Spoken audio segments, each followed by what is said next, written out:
Good morning, good morning, good morning, good morning. Thank you for being here this morning. Thank you for being here this morning.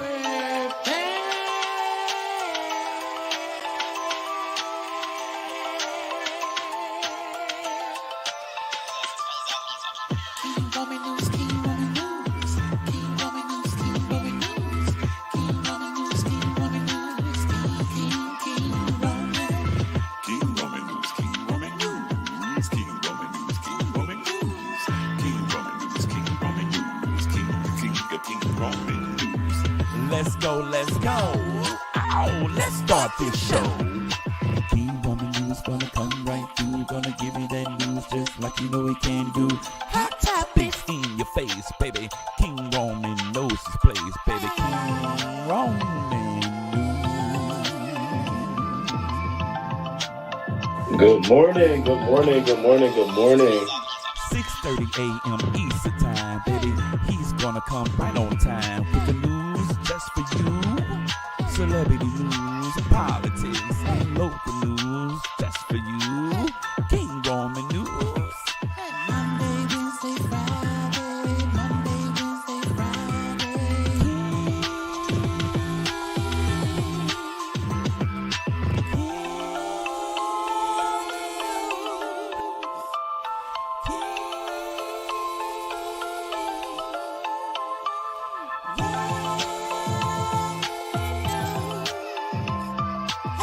Let's go, let's go.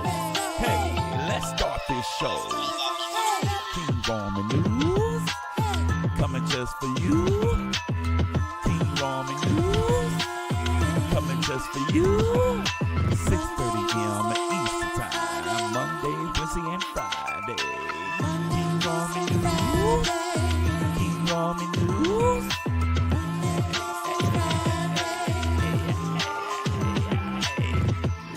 Let's go. Hey, let's start this show. Let's go, let's go. Oh, let's start this show.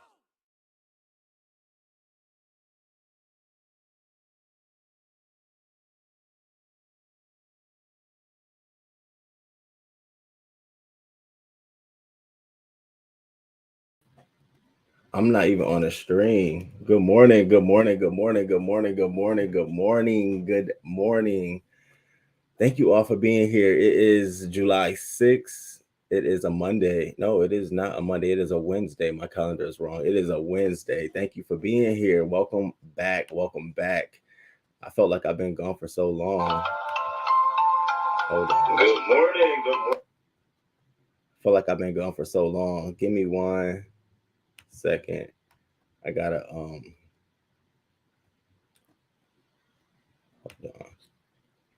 hold on. I got to change this setting, and my computer is just we're gonna get it together this morning. All right, there we go. All right, we all good to go. Good morning, news crew. Good morning to you. Thank you all for being here. Thank you all for being here. I hope everyone had a great weekend, a great July 4th weekend. I hope you all had some time with your family, your friends, your loved ones. Me, unfortunately, I said I was gonna go back home, but I didn't go back home. I ended up staying local for a number of reasons. One, I really didn't want to drive. I didn't want to do the travel. Friday came, and I was like, yeah, I'm not feeling this just for a couple of days. I'm not feeling it.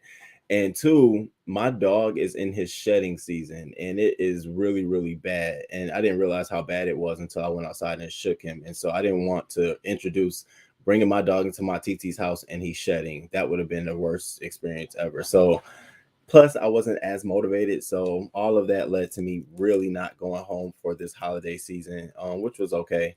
I stuck around here. I cooked it with a couple of friends. I went to this stage play. It was like a gay stage play, and it was about this boy of 4 children, 3 girls, 1 boy, and he was the only one, and he was trying to come out in front of his family. And it was good because it gave us the perspective of everybody else in the family. Like, you got to hear the mother, you got to hear the father, and the father's one thing was about his legacy. And I kept thinking like, damn, so you really don't think that your daughter can give you the legacy that your son can give you? It was really, really good. It was compelling. So I enjoy all of that. How are you all doing? What you all been up to? Hey, Ambrosia, good morning. It's good to see you. Hey, Cheryl, good morning. Hey, T. Trisha, good morning. Good morning. Aries, what up? What up? What up? What up? What up? Kurt Vixen, it's good to see you. Hey, what up? Hey, Linda B. Good morning to you. What up? What it does feel like a Monday. You saw that blooper, right? Hey, Britt girl, we have been roaming these streets, and when I tell you, we've been seeing some of the same things, sitting back saying, "Well, I be damn." You say what? So it's always a pleasure to see you when I'm seeing you in the streets. Hey, Nate. Good morning. Good morning to you. Good morning. I'm trying to wake up. Listen, and I'm off today. I was off yesterday. It's just been a pleasure being off. I've been getting so much stuff done. Hey, Cash Apps and bullshit. Good morning. Good morning to you. Um, yes, we have. Okay, it's been a lot. I almost yesterday was like, wow. I just was like, it was a lot, but it's the beef sector, it's bound to happen. So, what do you expect? Um, I have about 14 topics for us to talk about today to get into. Um, but before I do that, I just wanted to um, make sure I have all of these lined up. Lined up. Oh, and also rest in peace to Fresh Press Juice. That caught me so off guard. Oh my God, I was so caught off guard by that. Rest in peace to Fresh Press Juice. Condolences and prayers to her family. I didn't catch anyone's live about it.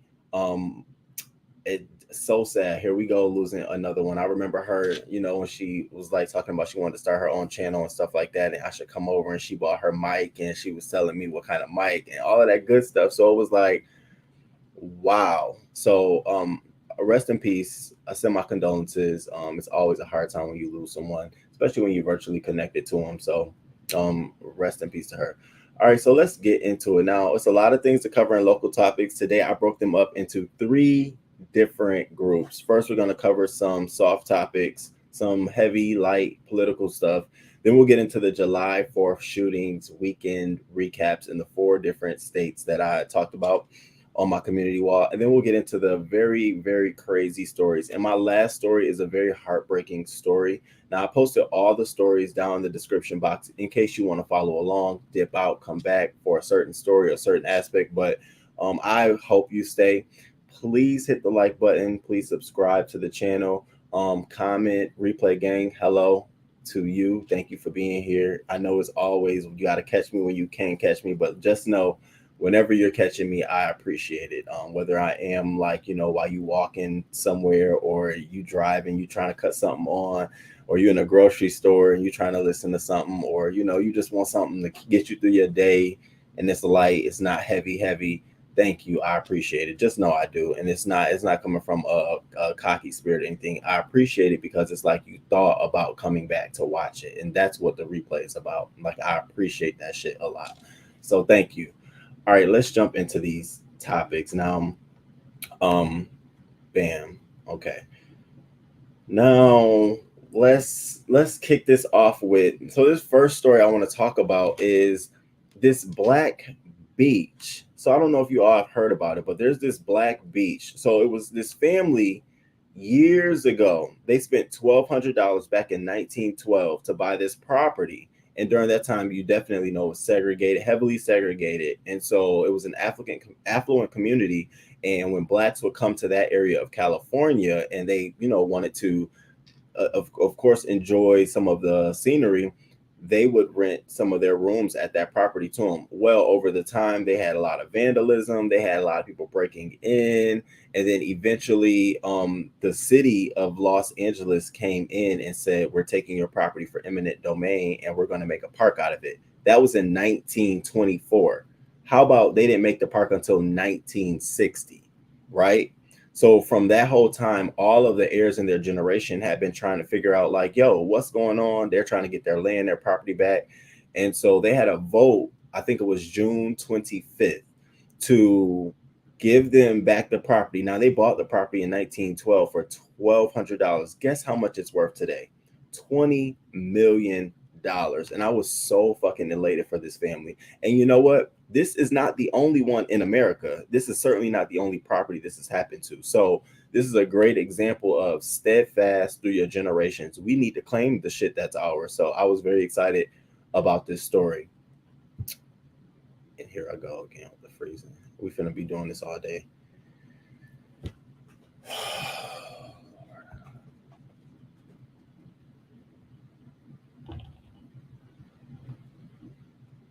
This is unbelievable.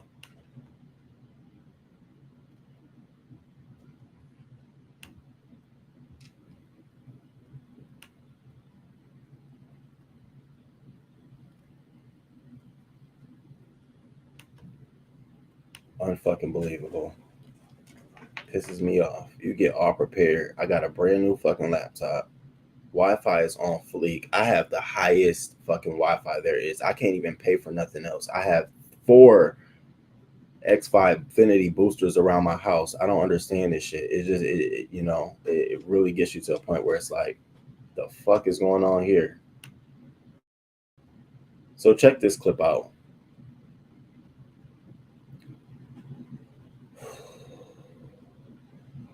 Just breathe, because I can't do this shit. This is not gonna work for me. An historic beach snatched from its owners nearly a century ago, but now the state and the LA Board of Supervisors, right or wrong, done over Bruce's Beach.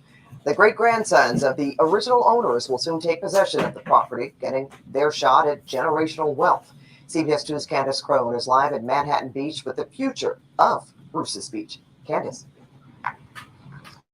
Well, Pat, the Bruce family told me that they're excited and thankful that county and state leaders did the right thing and returned this land to their family. It's been home to a park and lifeguard towers for decades. Well, they say it's a big move towards the fight against systemic racism.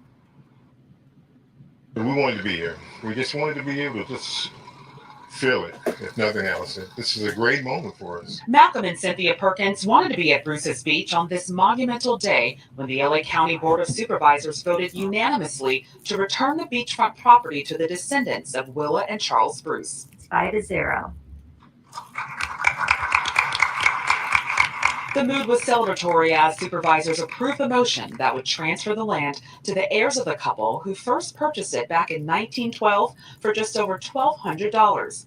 Anthony Bruce, one of the descendants, spoke with us by Zoom after the vote. It's like being on top of the world, honestly. But it is also a great reminder of the horrible past that we had as a family.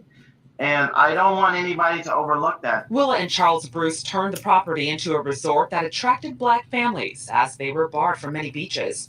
It would soon become a target of racist threats and harassment from white neighbors. The city eventually seized it under the guise of eminent domain in 1929. Supervisor Janice Hahn, who's played a big role in the land transfer, was emotional as she spoke about the journey to make this a reality. We will never be able to make up for the injustice that was done to Willa and Charles Bruce a century ago. But this is a start. And by returning the property to their great-grandchildren, we're allowing them the opportunity to start rebuilding the generational wealth that was denied them for decades. When something is taken like under the eminent domain, you don't get the money. As part of the new agreement, the county will lease land back from the Bruce heirs, with an option for them to sell it back down the road. Anthony Bruce says he hopes this sets a precedent for paying back those wronged by systemic racism. This is the first time that this has ever happened. So whenever they have a situation where they're going to give something back to an individual because of something that had happened in the past, I think it's going to be indicative for that kind of situation. Well, Now, shout under the out to agreement, the them. county will lease the land That is from the Bruce definitely, family for just to me, that is definitely dope. It's definitely precedent setting in this time, in this day and age, in this climate.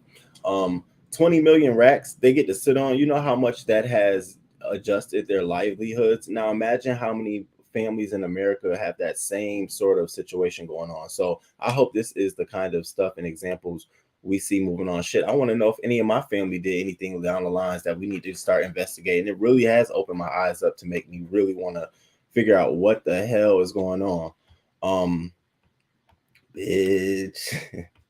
Run they coins. Okay, right. Staying fast. That's a very clear returning sevenfold. Ain't it, baby? Wow. It's not you, it's StreamYard Plus. Oh, okay.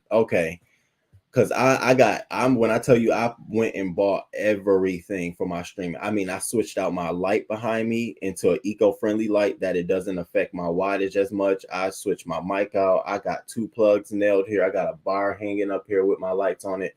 So it's just like I've done everything I needed to do. I finna ask the grandson single until I seen him with a white woman. Well, I saw that too. And I said, first it was the voice I heard. I said, okay, well, I'm glad you got something, honey. I'm glad you got something. You too much, Neris. Sad thing is the other folks that acquired land and property during that same time are billionaires. Their descendants experience generational. You speak on it, T. Trisha one. They got such a competitive advantage. I mean, they had years of being in the industry and the business to gain a lot of monetary gain, a huge leverage over those other folks. You're so right. Hey, Miss Margot, good morning. Ambrosia, good morning. Sorry if I missed you getting ready for work. Oh, no, you good. You Gucci. I'm glad. I hope you had a good weekend too, Ambrosia. I'm glad the property was returned. So much of this happened in this country. A lot of stolen land. Absolutely. So shout out to Bruce's Beach. And if you ever are in California, I say give it a, stop through. Now, again, they don't have anything going, no business going on right there. They just own the property. And what they're doing is the county is leasing the property from them at a rate of $43,000 a month. $413,000 a month. And so they have a 5-year contract right now, and it's up for renewal, and they can decide to renew it or decide to seek another person who wants to come in and do something to that property. Get your shit. So shout out to them. Kudos to them. The next story I wanted to talk about is there's a new thing on the market now. It's called the Myrkl Hangover pill. And they've just introduced it to the market in UK, with later transitioning to other markets across the world. Currently, they're seeking FDA approval, and that takes a year or so. So they've got clearance in the UK. Now, this pill, by me reading it and the research they've done, I think they might be onto something. I think now, I don't endorse a lot of shit. We done talked about the blue pill for men. We done talked about what else we done talked about for men?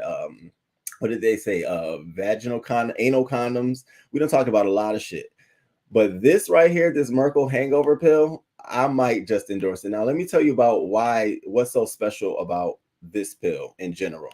This Myrkl pill is said to have the ability to not only stop you from having a hangover, but it reduces the alcohol content level in your body 30 minutes after you take the pill.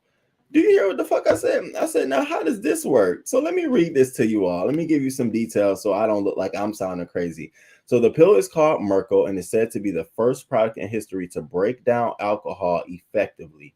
It has been in development for more than 30 years, packed with bacteria, bacillus, and some other shit, which reduces alcohol into water and carbon dioxide, meaning you're going to be burping and pissing and farting.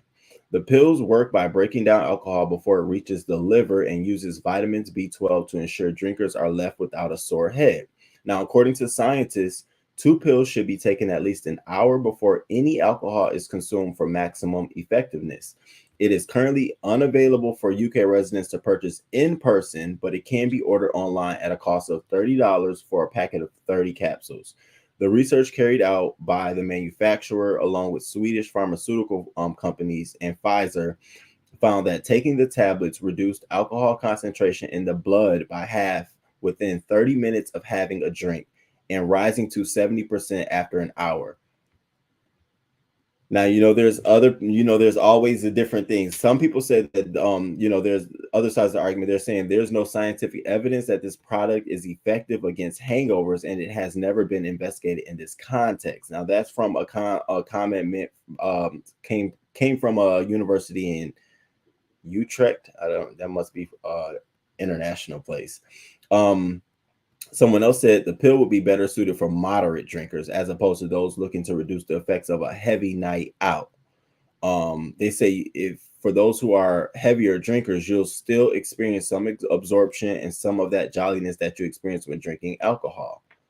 So she's saying that, to be clear, this is not a product for people that want to get drunk. Taking Myrkl prior to alcohol consumption will make getting drunk much more expensive and will take significantly longer.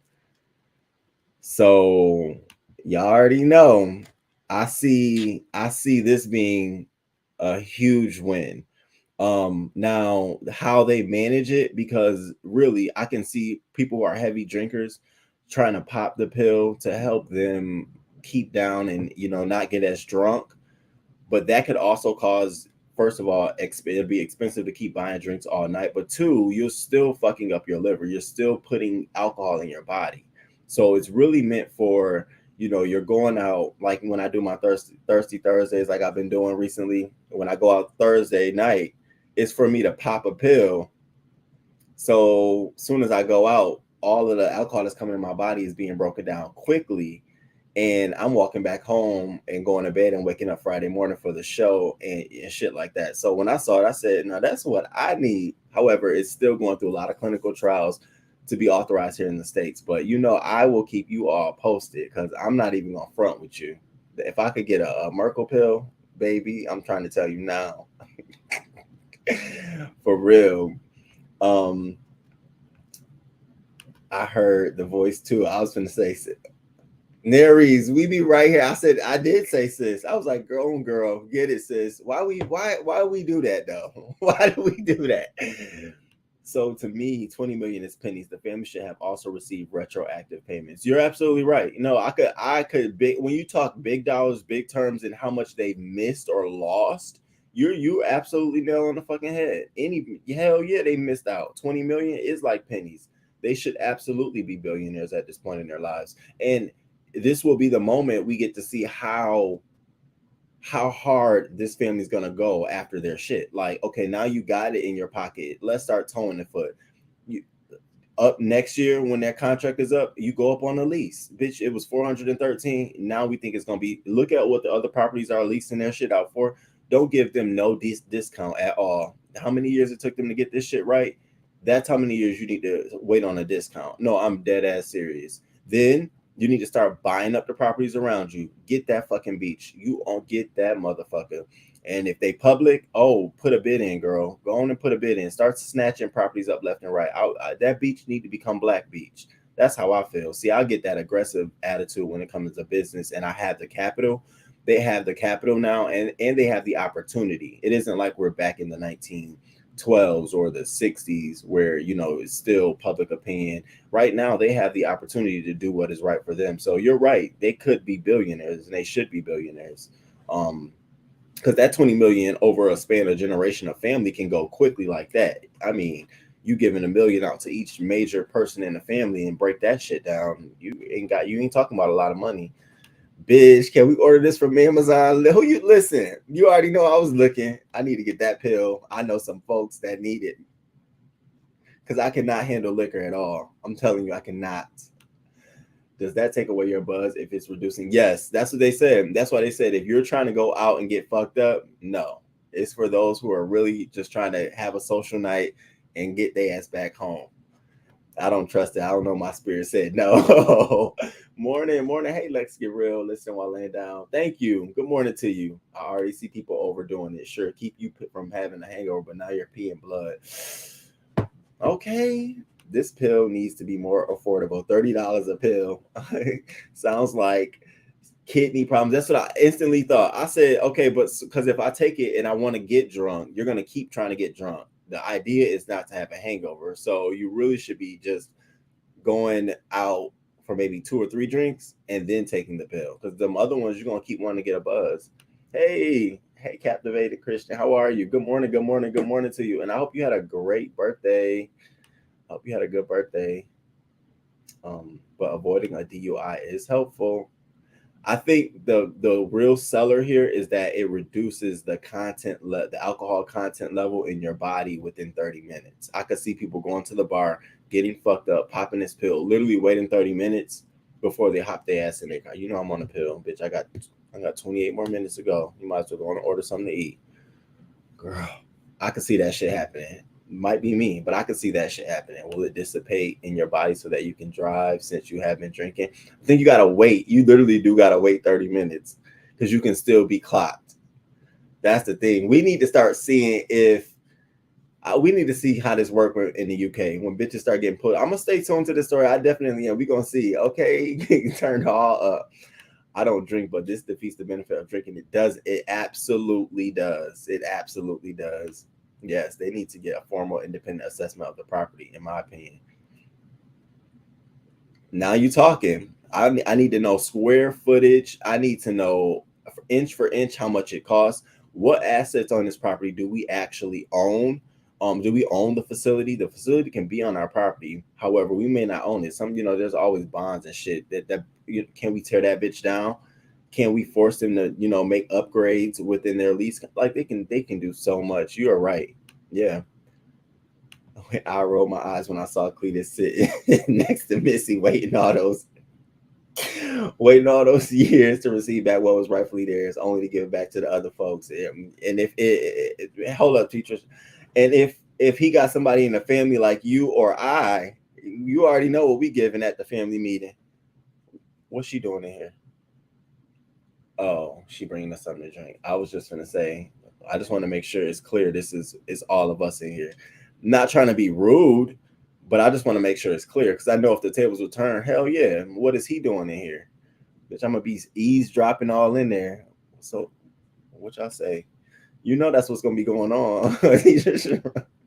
Oh my goodness, I was thinking the same thing. You did? Okay, absolutely good. I'm good to hear. Results are different for each person. That's true, and the results can stem from 5% to 8%. That 8% in change plus or minus is a huge difference. I don't know what you're telling. How much erosion? Absolutely. Weathering. What's the insurance?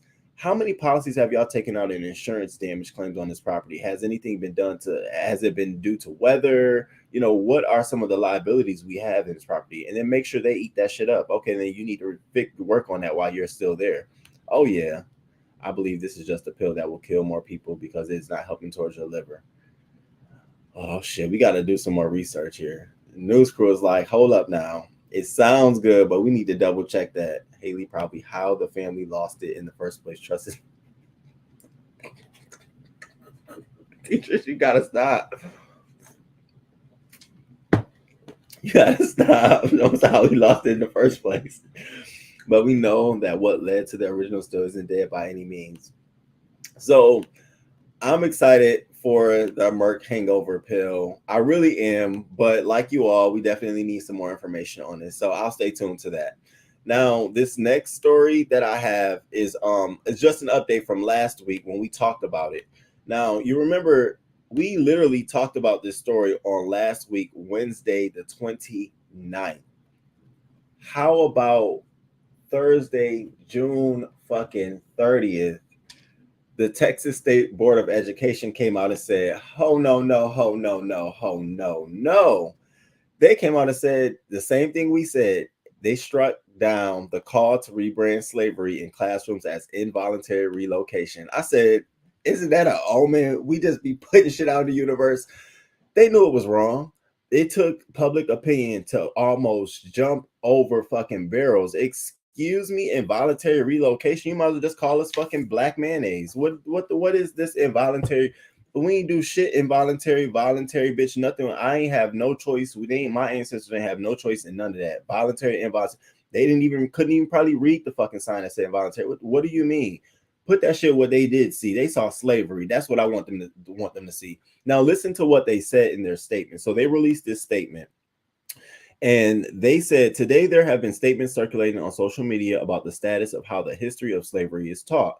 These statements are patently false. The Texas Education Agency does not make curricular recommendations to the State Board of Education.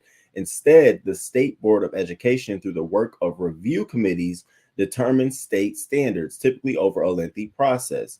As documented in the meeting's minutes, the State Board of Education provided feedback in the meeting indicating that the working group needed to change the language related to involuntary relocation. Any assertion that the State Board of Education is considering downplaying the role of slavery in American history is completely inaccurate, because you motherfuckers already knew what was going to come. A whole slew. Can you imagine? Can you only imagine what would have happened had they started introducing this in the state of Texas, when you know Texas is one of the most conservative states that other states follow? I could see Florida next. They're not calling them black people. They're calling them opposite of white. Like, I can see all of the buffoonery and the bullshit coming along. So this is definitely went by the wayside. They've denied it. They've sent it back to the working group committee. And I'm sure the working group committee is going to look right over this point.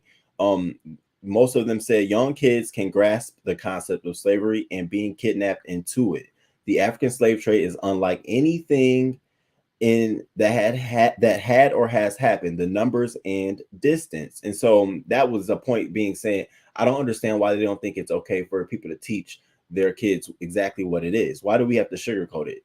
They understand what slavery is. They know exactly, and if they don't, I'm sure they can go to their families and their parents for further explanation. In the digital age, who doesn't have access to immediate access to find out some knowledge on slavery? So I'm so glad that they sent that shit back. Another interesting thing is that here we go. So everybody wants to impeach Clarence Thomas. So Clarence Thomas his petition has reached 1 million signatures. Now, it didn't just occur like this, you all. He has had this change.org petition up since the beginning of the year, since the Capitol riot commission began, because of his wife being involved, and he didn't recuse himself. They created this petition, and at the time it was like 300,000 signatures, and it was inching up. Well, now, given how he feels about the reversal on Supreme Court decisions and overturning not just Roe versus Wade, but a lot of other decisions that have been made, it boosted up to 1 million. And so everybody's like, now it needs something to happen. Well, yeah, it looks good and it sounds great, but in order to impeach a Supreme Court, it will take a lot more than just 1 million signatures. You'll need Congress to step in. There'll need to be hearings. There'll need to be investigations. They'll need to do interviews of him, not only the staff. They'll need to form a whole probable cause and basis of which Congress has to agree on. We know Congress is split. We know that it's a Democrat leaning House. However, when it gets to the majority where the vote really matters, it's not gonna pass and it's not gonna move. So the only thing that the Democrats have in their hand is to threaten to push Congress to have a hearing, to threaten these things. And so you have we'll have a petition up for you. We'll have all these different silos and things coming up for you to make you feel as if we're going to go after him. Ain't nobody going after Clarence Thomas. This is all really a political theater, which we'll see in all of our stories today, which is a resounding theme: political fucking theater. Even with the Highland Park shooting, when we get into VP Kamala Harris, political theater. And when I say political theater, it's how you do something to someone and you're not really, you don't really want to do it, but it's for the show, for you to see it. Like I punch you, I ain't really punching you, but you may think I punched them. So this whole petition, and I believe that it was definitely driven by a lot of Democrats. I believe there's somebody probably high up who pushed this narrative out, and definitely getting this out. Like, we need, for all of these reasons, we need to impeach Clarence Thomas. He's done all of these things. But he knows and they knows it's not that easy. So clearly it's just about sending a message to the public, raising the red flags. And to be quite honest with you, Clarence Thomas isn't the only one that needs to have a petition signed. And I'll just leave it at that until we get to talking about more of the justices. But he's not the only one that needs a petition signed. He's just the only relevant of the person of the time. And they understand that. You like justices, it goes up and down, up and down. They know that their job is for a lifetime. So when I saw the impeachment, I said, oh, it's a cute try, but it takes a lot more than that. This is not like you're trying to go to a concert promoter and say, hey, take him off the show. It doesn't. It's more political than that. So what they're saying is and I'm gonna read from where I got some of this information from. Now, what they're saying is that this is standard Democratic can kicking, playing defense instead of offense. What they need to be doing right now is shaming the conservative bloc with every tool at their disposal, which is similar to these impeachments and all of this shit. Impeachment proceedings begin in the House, which for the moment is in Democratic hands. But naturally, the vast majority of Democrats don't want to talk about it. Even those who did talk about it made it all about the insurrection. Here we go. When asked about calls to censor or impeach Thomas, specifically, the House Judiciary Chairman, Jerry Nadler, said it's too early for us to talk about impeaching Clarence Thomas. I think we have to wait until the January 6th committee finds out. Because what's the point here? The point is to prevent the court from doing to same-sex marriage and contraception and sexual privacy what it is doing to abortion right. The only conceivable way for them to do that until there's a liberal majority on the court again is to turn public opinion so strongly against the conservative majority that at least two of them see that overturning will destroy the court's standing in a way that will lead to open defiance of its holdings and the eventual crumbling of our system of laws. So when I saw this, I said, oh yeah, this is all part of a political theater. So be careful when you see these petitions up and stuff like that, especially for like someone like Clarence Thomas. I'm sitting thinking like, y'all loose in the pants. That ain't gonna do shit. Fuck around and go to jail. When they were talking about here in DC going to Clarence Thomas's house to go protest, I said, who? Now you're going too fucking far. I get it. I'm not going nowhere near that motherfucker house. I don't want them tracking my phone, my shoes, the air I breathe, my DNA. I don't want none of that shit. I'm good. I will scream from the Capitol, that is the nearest Capitol building I can for you. But I'm not. See, you have to understand that some of this stuff is manipulated for us and intended for us to take it in small doses, but like it's a heavier blow. Like, did you really think 1 million people was going to get him impeached?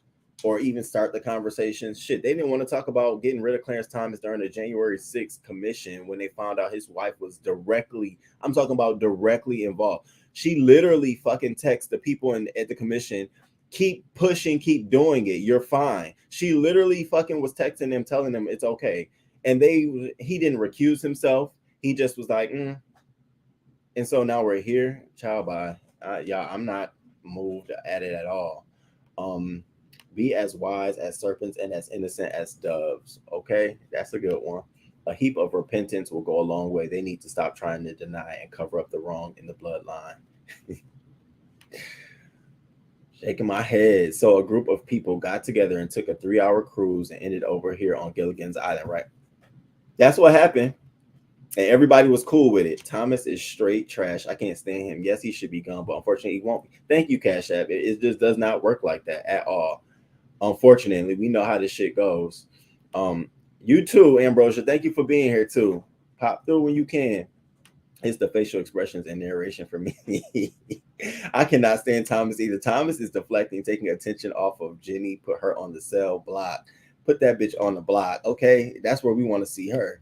So yeah, I'm not going. It was cute, but I didn't see anything where I was like, okay, sure, impeach Clarence Thomas, but that's just for starters. So let's just know that this is all part of a political theater, and the Democrats know exactly what they can and can't do and when they can and can't do it. And right now, in the term of midterm elections, do you think they're going to even talk about impeaching, saying anything negative about a Supreme Court justice right now? No. So that's just really up in the air. Now let's get on to something else that's political theater. I'm telling you, it's all over here.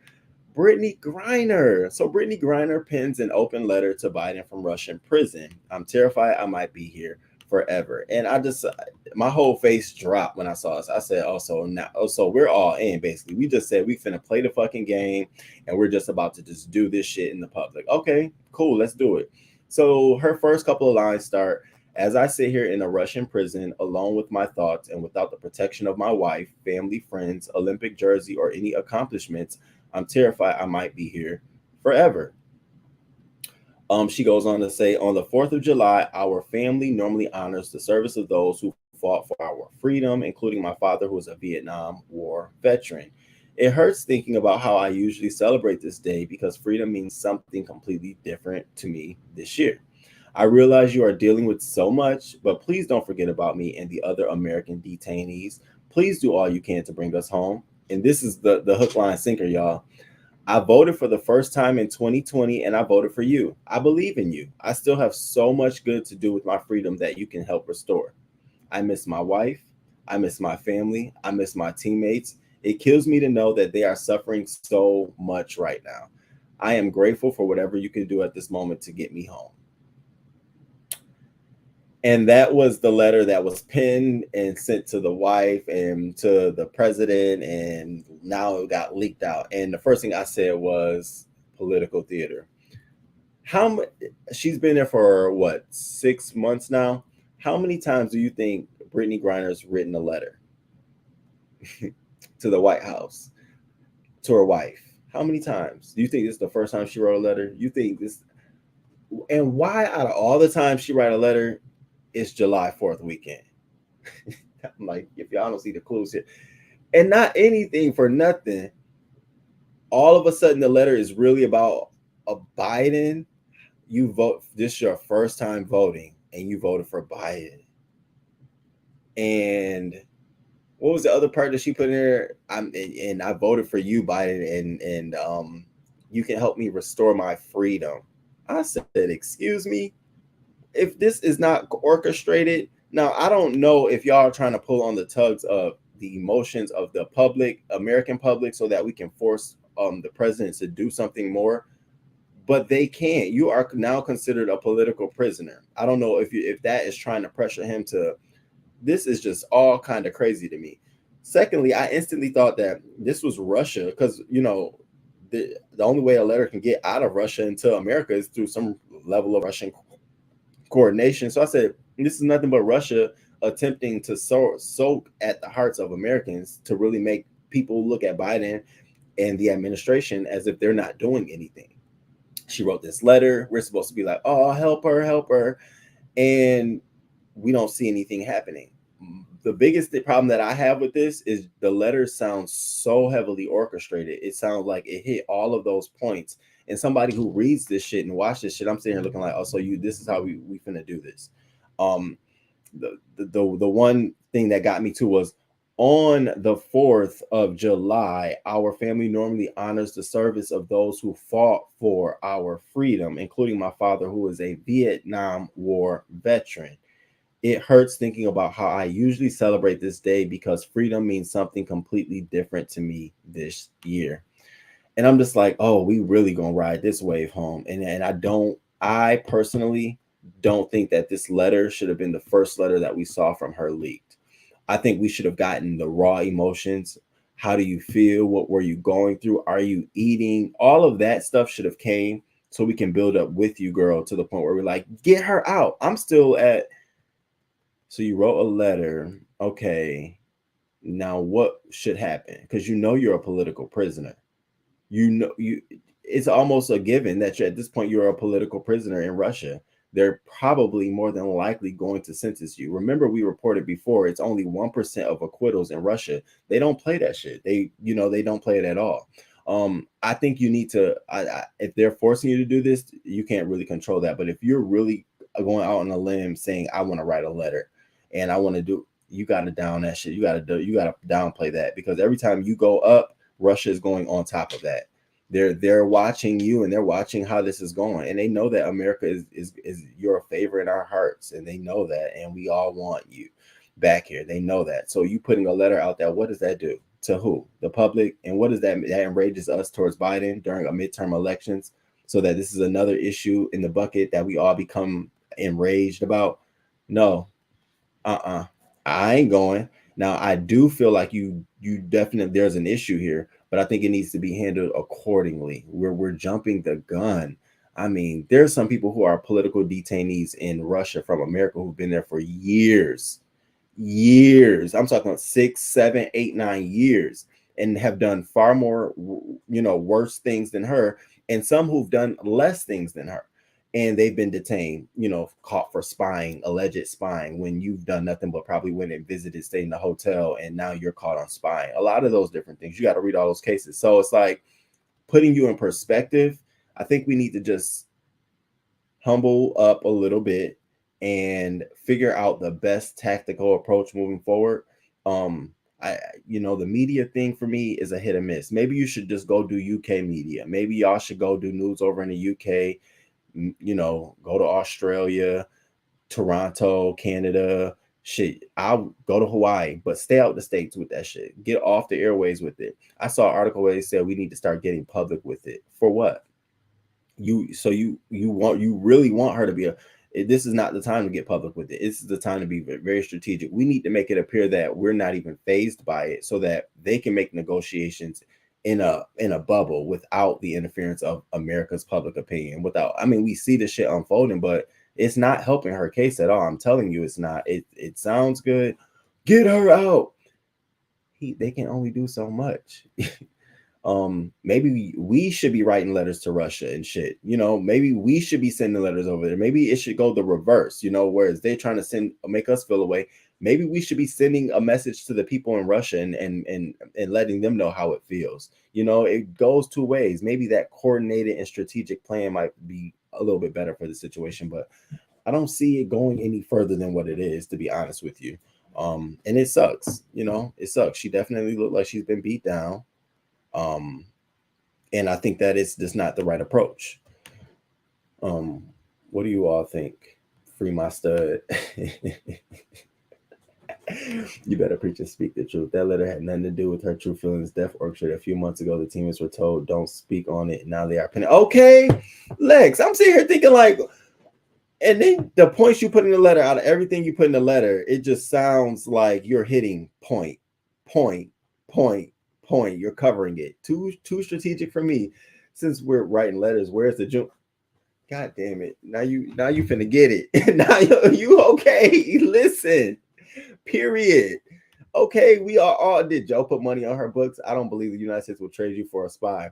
And see, that leads us to this very, very much in the next point of this, which is, okay, once you become a political prisoner, where's your priority on that list? How are you a priority? What does that priority look like?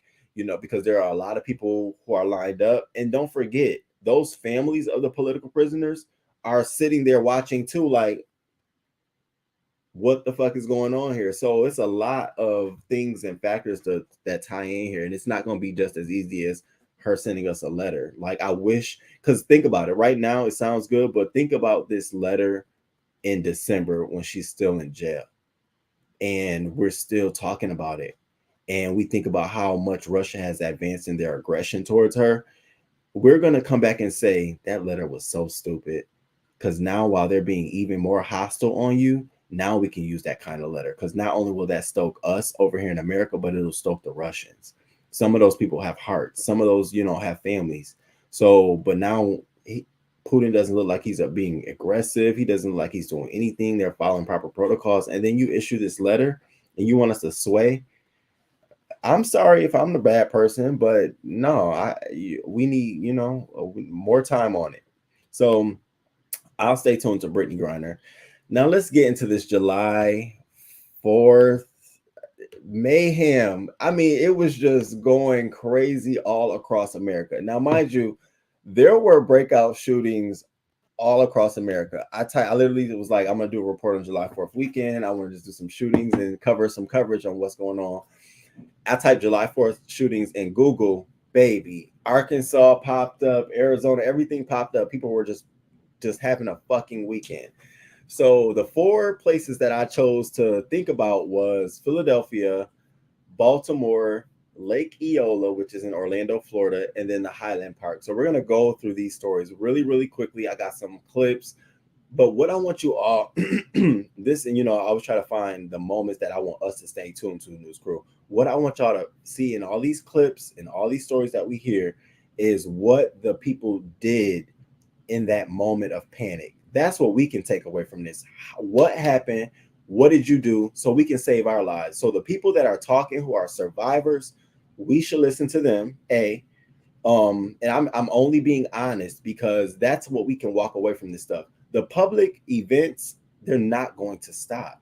They're going to still have this shit. And I was telling my friend, I remember, I don't know what year it was, me, my friend Corey, it's a whole bunch of other people. We went to, I think it was either July 4th or Lollapalooza downtown Chicago.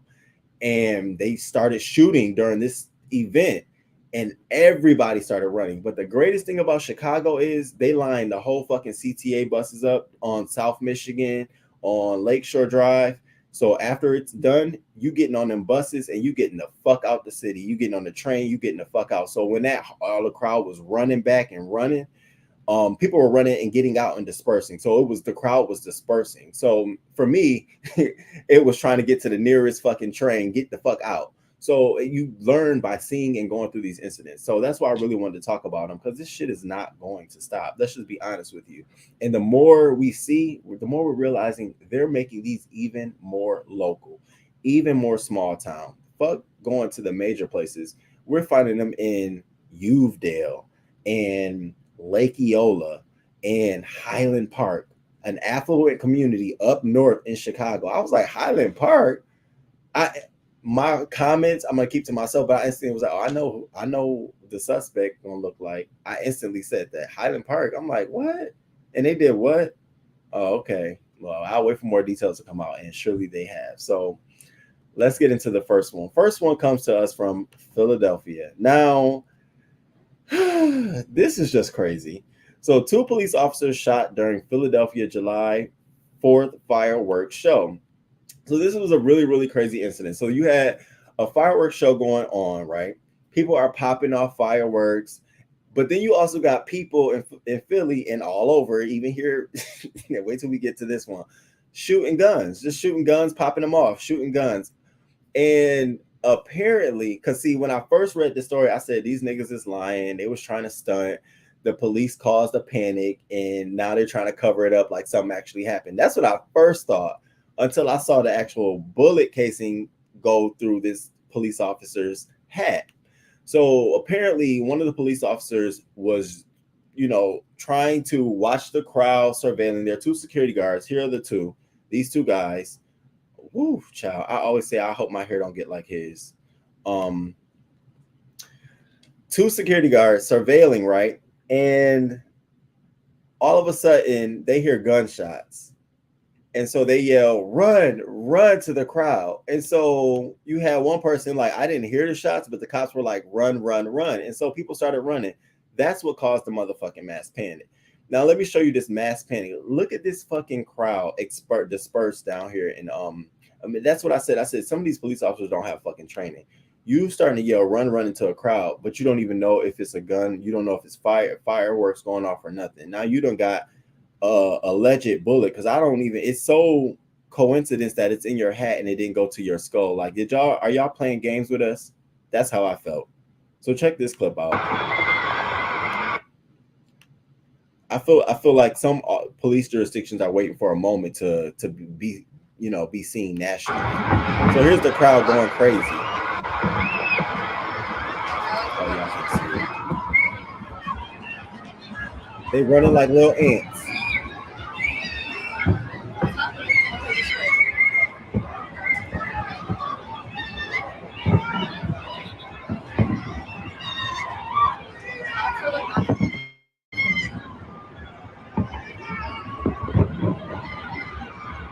What are they saying?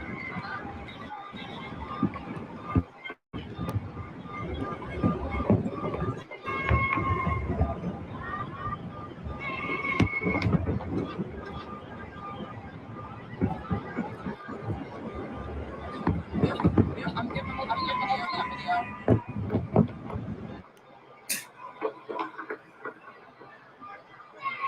So What are they saying? after all of that, right? They didn't find no police. They didn't find no suspect. They didn't find no weapon. They didn't find anybody to detain. So this literally became what the story says. 2 police officers shot during Philadelphia's show, July 4th fireworks show. So my initial theory was that I felt like these police officers allegedly were walking in the crowd and being on high alert for anything that might seem like a gun or something like that. They heard fireworks, or they may have heard a gun and instantly said run, run, run, and realized that there was no gun, there was nothing, that they caused this mass freak panic, and they pulled his head out, shot it in there, and a guy shot himself in the back to have a little wound, and then they went to the hospital to make this big story so that it could seem like there was something, because it really wasn't nothing. That's what I took from it, because I always be looking at these niggas like, what the fuck, y'all? What was going on? And y'all ain't apprehend nobody for all of that. All right, Philly, I see y'all. I don't know what kind of side y'all on, but what didn't sound too real to me. This normally goes against U.S. policy. They usually do not negotiate for prisoners, especially publicly. Are you kidding me? Absolutely not. You're right. Good morning, Joe.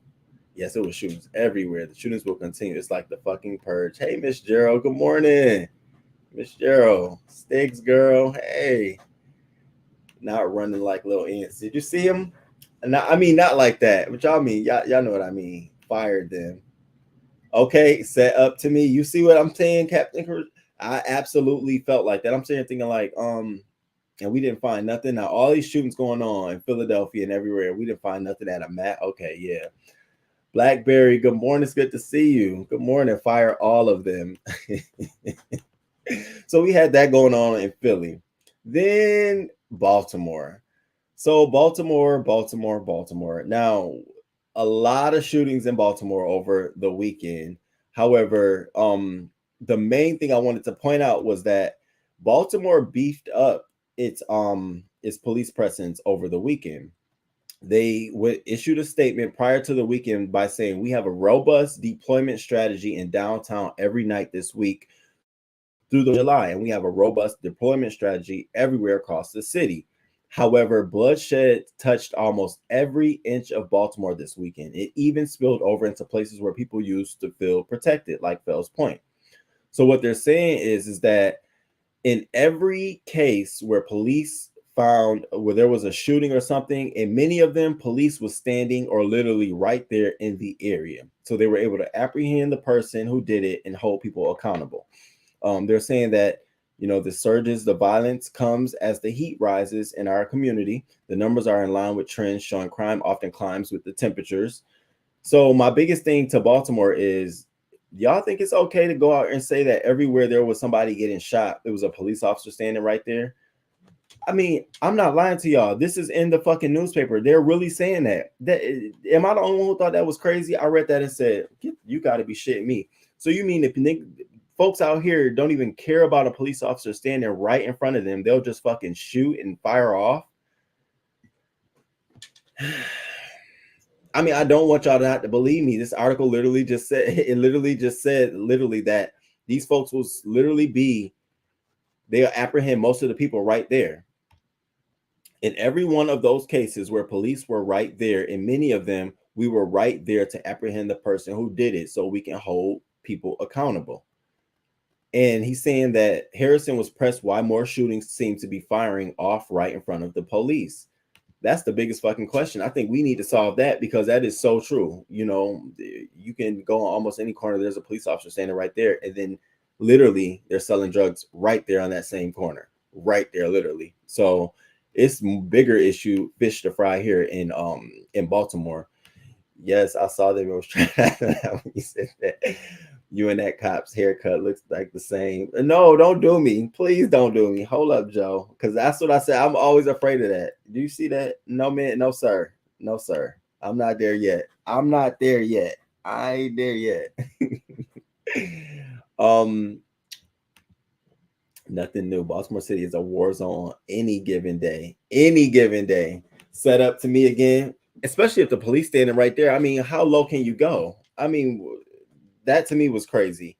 Then we got into this Lake Eola. So this one was crazier, and we're going to keep getting crazier. So Lake Eola is in Orlando, Florida. And so in this little area, they decided to have their own fireworks going on. And same situation that happened here is that there was someone who said someone's shooting.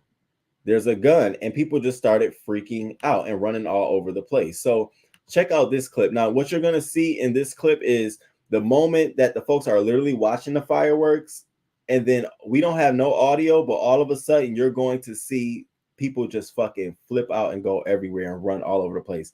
This one lady jumped over the bushes, and I said, now see, this is the thing. The same thing I said about the people jumping in the water. Oh, and some people jumped into the fucking lake. I'm sitting here thinking, like, you gonna jump in the lake? I don't, is it alligators out there? So you want to die and die? Your choices are die or die.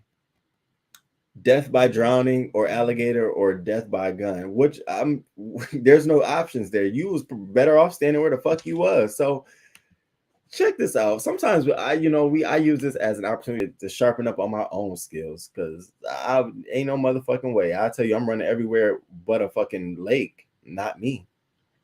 Let's see. Here we go. A lake? No. In Florida? Hell no. All fucked up. No sir and no ma'am. All right. So y'all see it, right? Y'all just check it out. It ain't no audio, but it's coming. It's like 30 seconds, so give it a sec. Oh, Miss Gerald is downtown.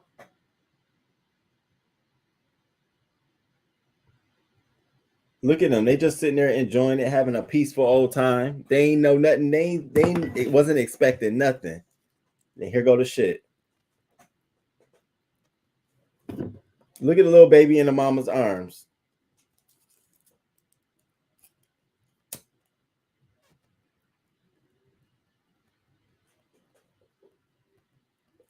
There you go. There you go.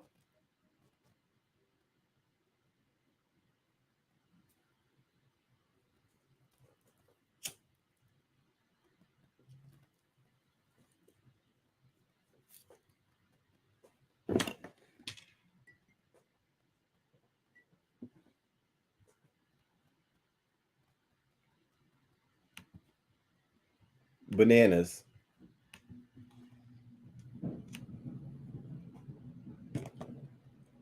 So in this same situation, police didn't apprehend anyone. No connection to the incident. No one was obtained in this video, but it just simply shows that the crowd ran in this panic. Nobody was arrested. So what they've done now is that, because it was allegedly a gun, guns shooting off, which caused a panic in the crowd for people to tell them to run. What allegedly some people said it was, and what I was following on this Twitter thread was, people were doing their own fireworks the same time as the city fireworks, and they were popping off, and some people thought they were guns, and so people were running and all over the place. So now, because of this incident, they put a ban on block parties for now until they can figure out what's going on. And I'm like, is this the first time we ever like did this shit before? Like, what is going on? No, it's downtown. Okay. The baby was the last one standing. She started looking around like, well, what the fuck is going on? Then I saw all the family bunched up under the tree on the bench. I said, I don't know if I could be with nobody. I think I might have to just run off. Like, y'all good? Y'all, let's track each other on the phone. I don't do well in crowded crisis. I'm a whole fucking, I need crisis management as well as anger management. So that's what went on in Lake Eola. Now let's get to Highland Park. Highland Park, 7 people dead, 46 people reported 46 people reported injured. This guy, Robert Cremo, weird little motherfucker, has a whole host of issues. Now, Robert Cremo, he was in disguise. He was dressed up as a woman. So this was his uniform. He's dressed up as a woman. He blended in right into the crowd. He took his little ass on a ladder on a rooftop, and that's where he started shooting. Now, he started shooting minutes after the parade began to take off. And afterwards, he jumped down and blended right into the crowd. What he did was he put his firearm in a red blanket, wrapped the blanket up, and dropped it behind the building. Well, you had some lady watching like, hold up. What the fuck is that?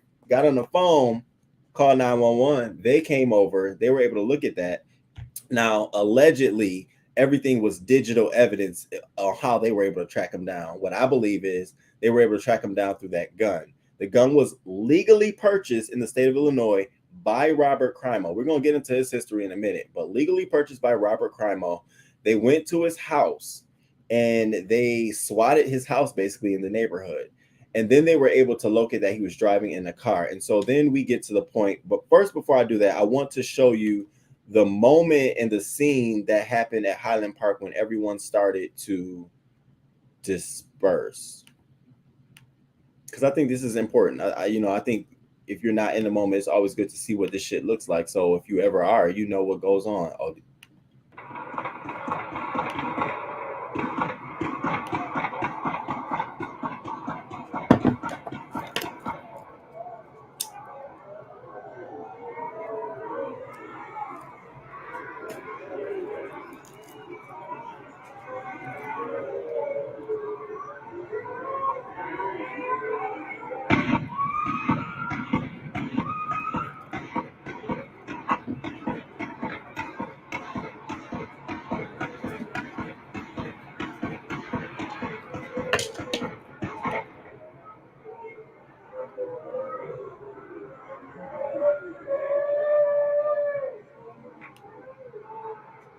Now, now let's get into Robert Crimo before we talk about him being arrested. So Robert Crimo, here's the fucked up part about this whole situation. Before this incident occurred back in April, he had another incident. But prior to that, he had several incidents leading up to this. So he had 2 encounters with police back in 2019 over fears for his safety and that of others. Information that prompted the city's mayor to wonder how Crimo was able to legally obtain firearms. So in 2019, he had attempted suicide. The police spoke with him and his parents, and the matter was then handled by mental health professionals. In that same year, a family member reported that he threatened to kill everyone. He had a collection of 16 knives now. He had a collection of these 16 knives. He wanted to kill everyone in the family. So the police came over, they intervened, they didn't do anything, but they took the knives from the child, later gave it back to the father because the father said, those were my knives. My son didn't do anything. He didn't purchase them. So the father admitted that. Now we're at 2 incidents in 1 year. So that's 2019 now of this same guy. And where the police is directly involved and there's a paperwork and paper trail on this guy, which should be documented in some fucking coded system that is following this mental behavior of this individual, who then in 2021 and in 2020 and 2021 purchases 5 fucking guns legally in Illinois. And he had to also get in Illinois, you have to have what is it? I think it's like a FOIA card, a gun card. And the only way he can get one, because he was under the age, was have his father legally sign off, and his father did so. So to me, in my eyes, you got another person who's accountable. His father need to be locked the fuck up just like him. Bitch, if his father not locked up today, I swear to fucking God. Man, are you kidding me? I was sitting here looking like, I want everybody from the store owner down to the people who put his stickers on his fucking foot to be locked the fuck up. Over the next 2 years, 2020 and 2021, he purchased 5 firearms, a combination of rifles, a pistol, and a shotgun. This dude passed 4 background checks, including the federal national instant criminal background check. Because he was under 21, of course, he was sponsored by his father. So the only criminal offense included in his criminal history was a January 26 ordinance violation for possession of tobacco, which occurred when he was juvenile. So out of all the shit this little nigga did, this little boy did, you only got the January 26 ordinance violation down. See, I'm looking at this case way bigger than just him. No, we got a lot of issues on our hand here, because I automatically know if this had been another person, another race, Latino, Creole, whatever the fuck you want to call it, and they had a long history of that, it would be documented. There would be no way you get a gun. But how this little ugly ass, I'm talking ugly ass boy, ugly, just ugly, get a fucking gun. You ugly as a woman. I see why you do shit that you do. You wanted to commit suicide. I can, I'm not saying do it, but one can say they understand. And then this what got me, you all. See, this the shit that get me when these little fucking towns. The motherfucking mayor comes out and says, "Oh yeah, I know him. I used to know him from when he was in Boy Scouts, but I still want to know how he was able to get a weapon." I'm sitting like, now you know him? Oh hell! In anything news crew, we know that time and time again it's proven that when officials know the suspects, their portions of the case is going to either be sealed, cut off, restricted, or not handled properly. Remember the woman who was raped by the father, by that man, and he got custody of the kids because he was doing work for the police department, and then the judge had to step in and refigure that shit out.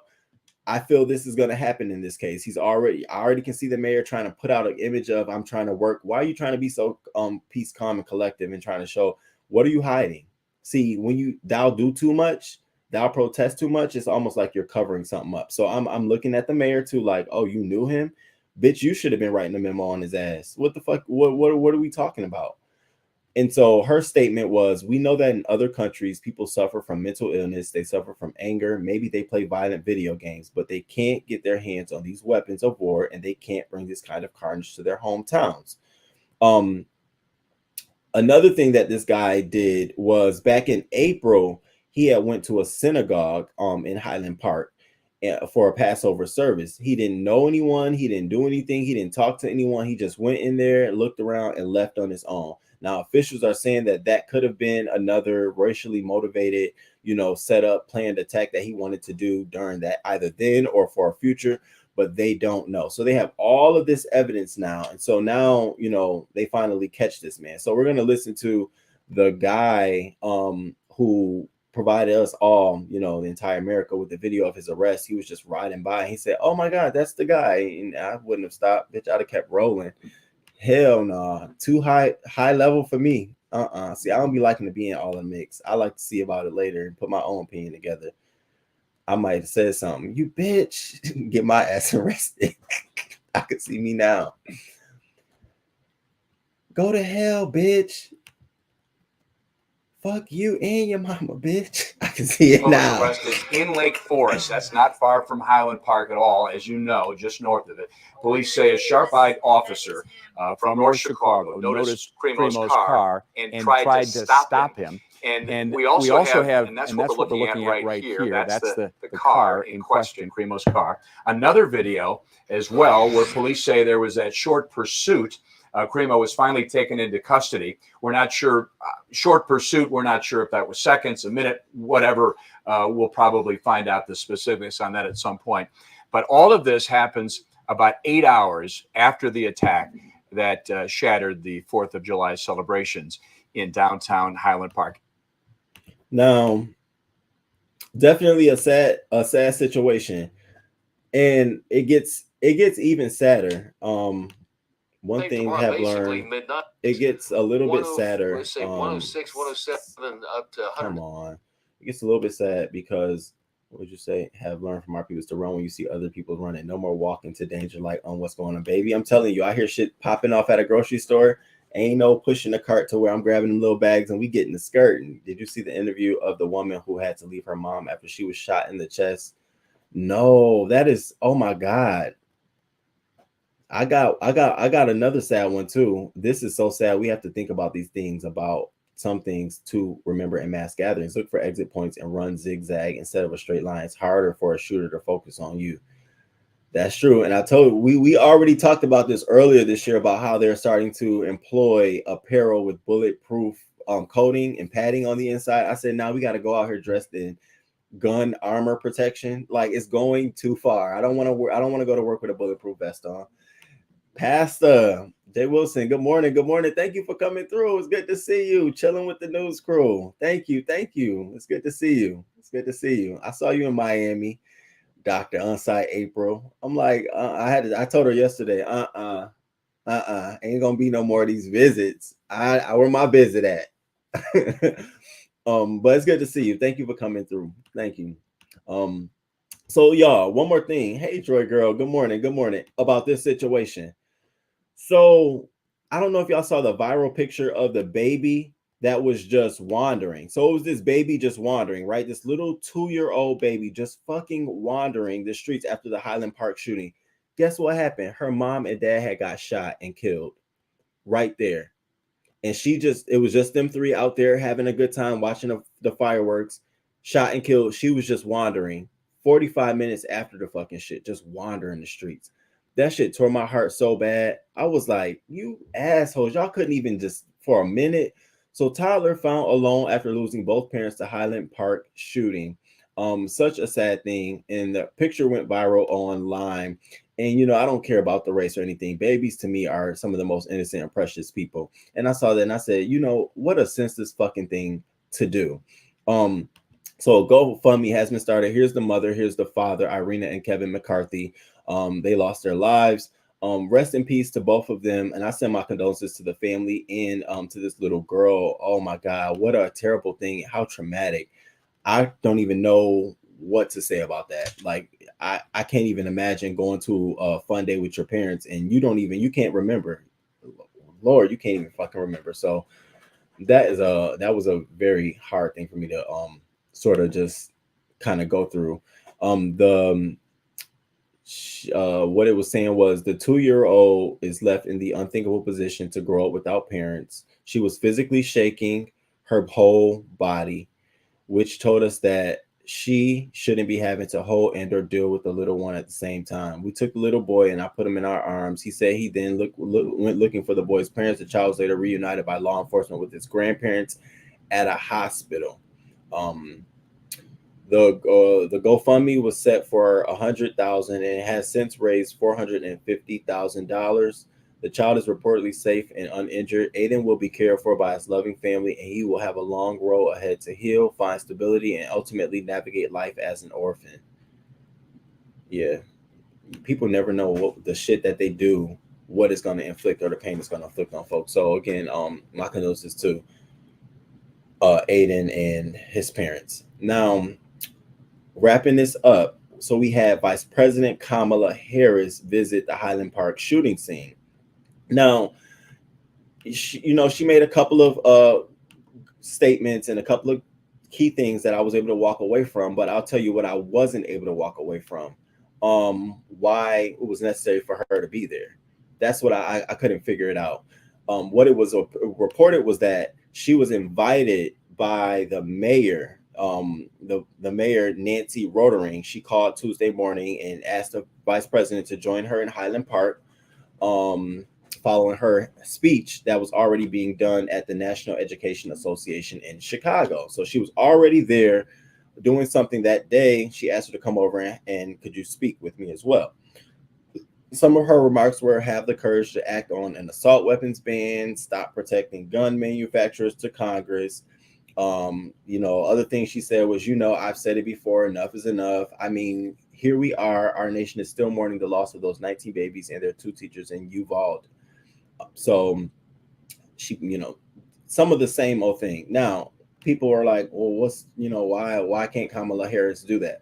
Because I think in these moments, people are expecting answer, leadership, direction, executive orders, plans, things that a president can enact, things that Biden should be putting his fucking face on, not Kamala Harris, not so that the questions can be watered down. People are not going to answer the certain questions that they want to ask Biden because they're not going to get a response. They're not going to get that answer, or she's going to defer to Biden. And I don't think Biden has how do I want to say this?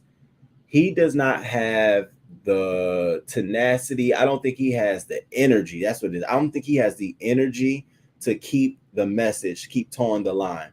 That fucking passage bill you signed into law was weak ass fucking shit. That executive order that you signed into law was weak as shit. You remember last month he signed into law the first major federal gun safety legislation passed in decades, marking a significant breakthrough on one of the most contentious policies in Washington. And so it does nothing because clearly we have this new situation in Highland Park where even the background check situation, as we can see, when states opt in, it's not going to work. You can't have a system where states opt into giving information to a federal system that lists mental health, police visits, They all have to. It has to be mandatory. You put that shit. You sign that shit into law. And I'm not saying that this is because of that, but I'm saying look at how your system is not going to work. So you got her up there after you signed some shit into executive order. I just felt like you should have been there. There should have been questions to you about what's next. What are your plans? And you want to be honest, I feel like you're afraid of the NRA.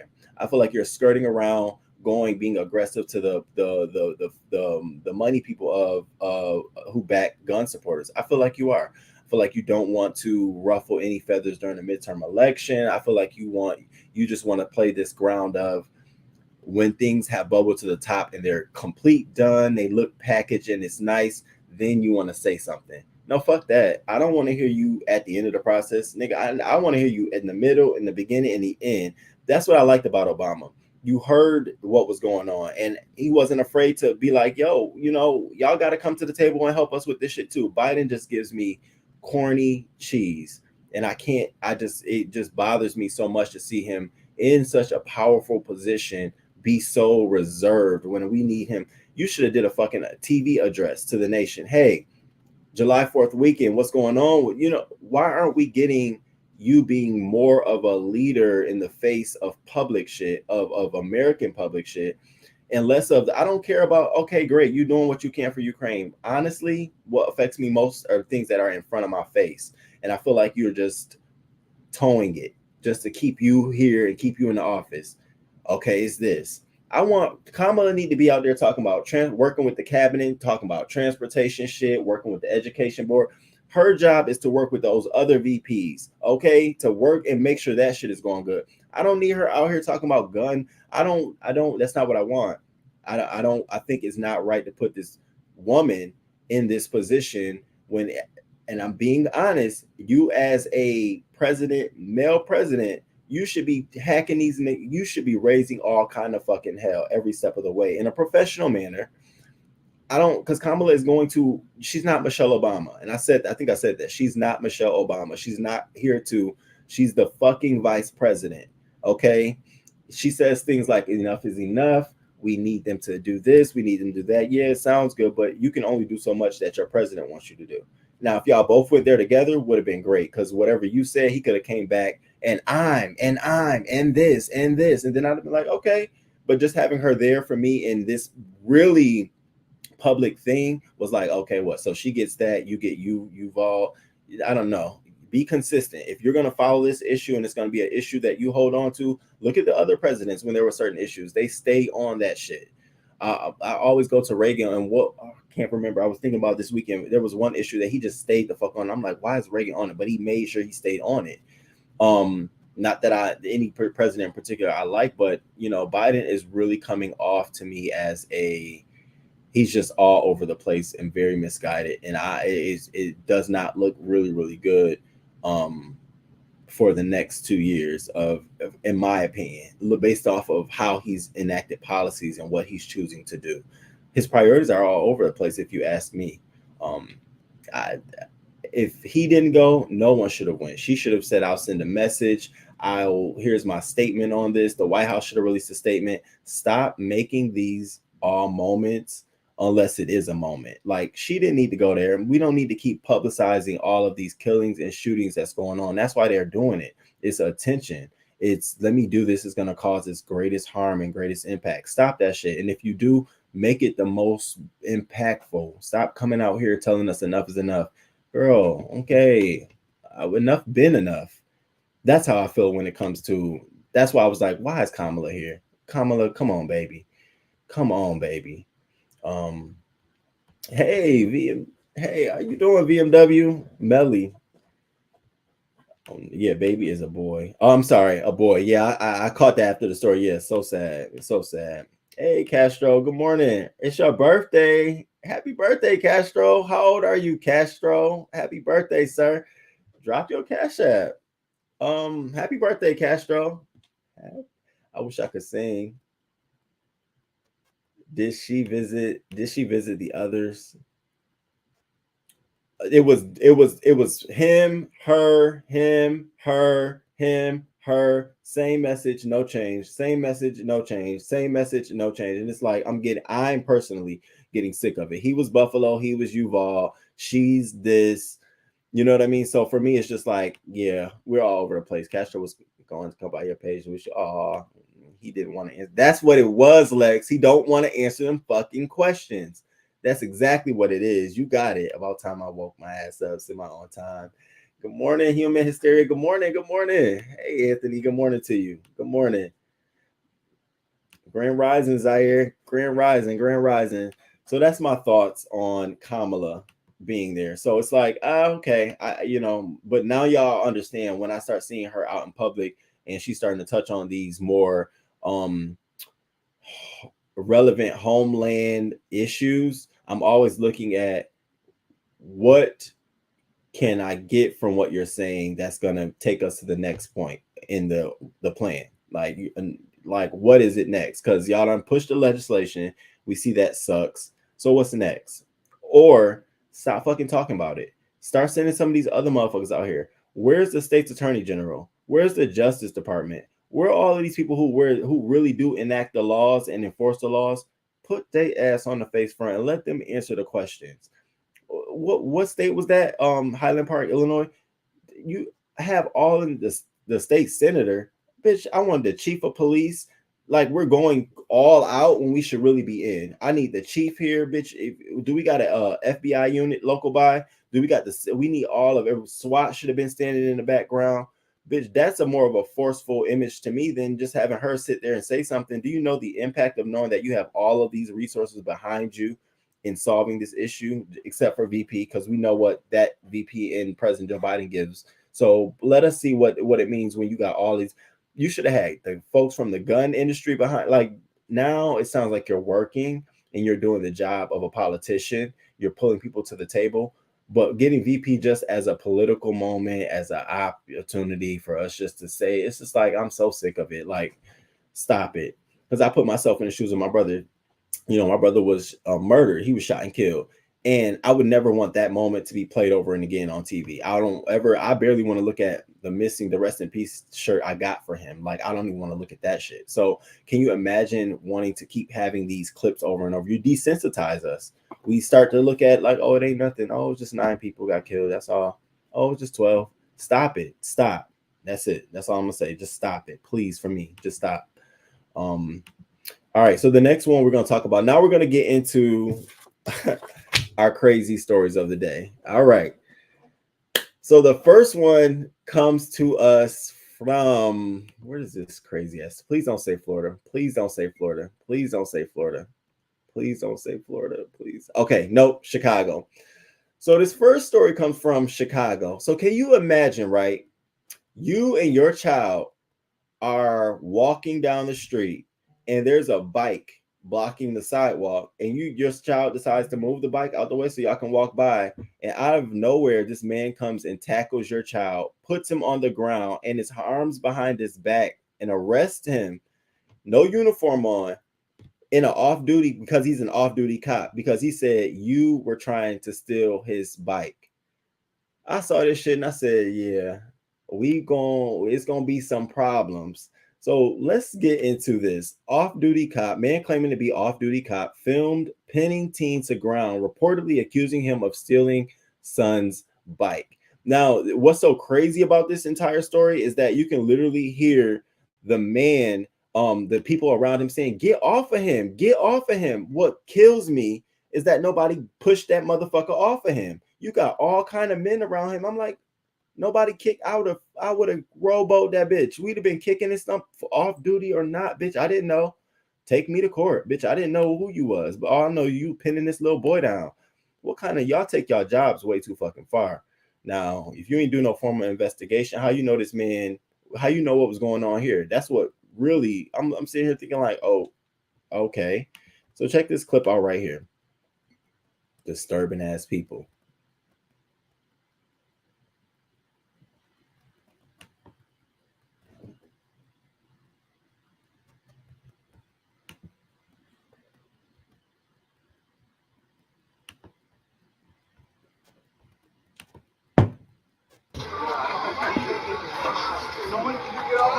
Can you imagine?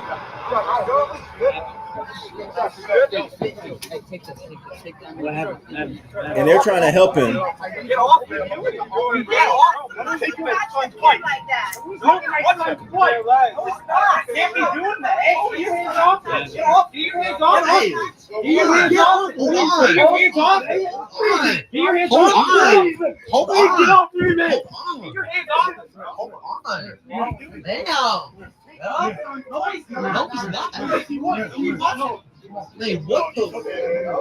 What the fuck? Bro, hold on.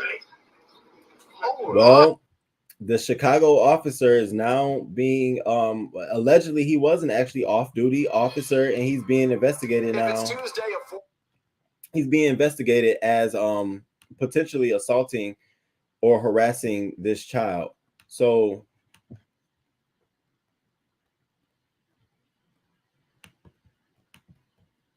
are confirming tonight they've opened an internal investigation after a man claiming to be an off-duty officer was captured on cell phone video pinning a boy to the ground outside a Starbucks in Park Ridge. That 14-year-old boy's mother believes it was motivated by race, and she's expressing her outrage on Facebook. Cell phone video shows the unidentified man who says he's an off-duty Chicago police officer pinning the 14-year-old boy to the ground with the alleged officer's knee pressed into the child's back. Baby. The Facebook post, the boy's mother, Nicole Nieves of Park Ridge, says it happened on Friday when the boy moved a bike that was blocking the sidewalk. She says the man apparently believed he was stealing the bike, even though the boy had his own bike at his side. Nieves writes, this adult did not use words. He used force. He didn't say nothing. Grabbed our son's wrists, body slammed him, then held him down with his knee to forcibly restrain him. Regardless of the circumstances, getting physical with a minor as an adult for any reason other than self-defense is unacceptable. In the video, you can see and hear the boy's friends trying to defend him.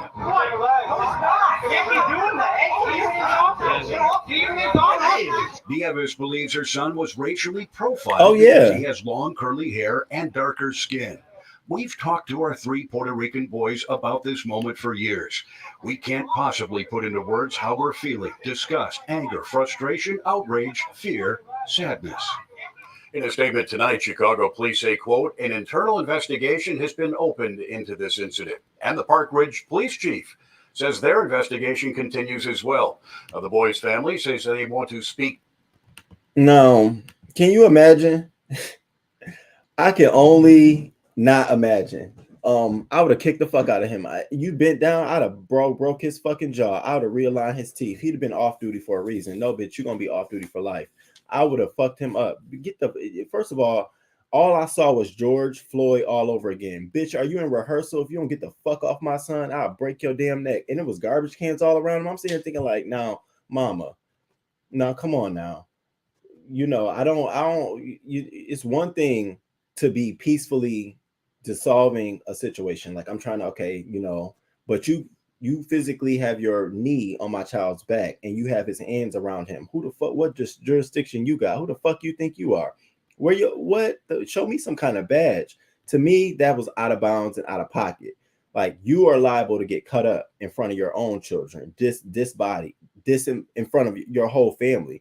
That was whole fucked up for me. Now the boy, he got this image in his head for the rest of his life. He got this video out here for the rest of his life. He'll forever be known as the kid that got pinned down. That can fuck with a child. It can make you think that you're already predetermined, predestined to be a criminal. You already have this out here because the environment is going to reflect that back on you. Now what? He's gonna feel like he can't touch bikes now, or he can't move stuff out of his way because he feels a certain way because this happened. Like some things always happen. There's a domino effect.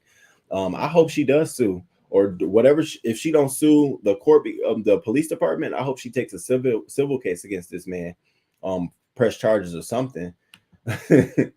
Sounds like money coming their way a whole bunch. Oh yeah, he would have got jumped. Period. Are you kidding me? I can see my cousin now. I wouldn't have had to say that. My cousin would have been all over it. This kind of stuff always seemed to occur in the summer. It's like soon as the heat turn up, I carry salty and harassing. Okay, hot spicy tea.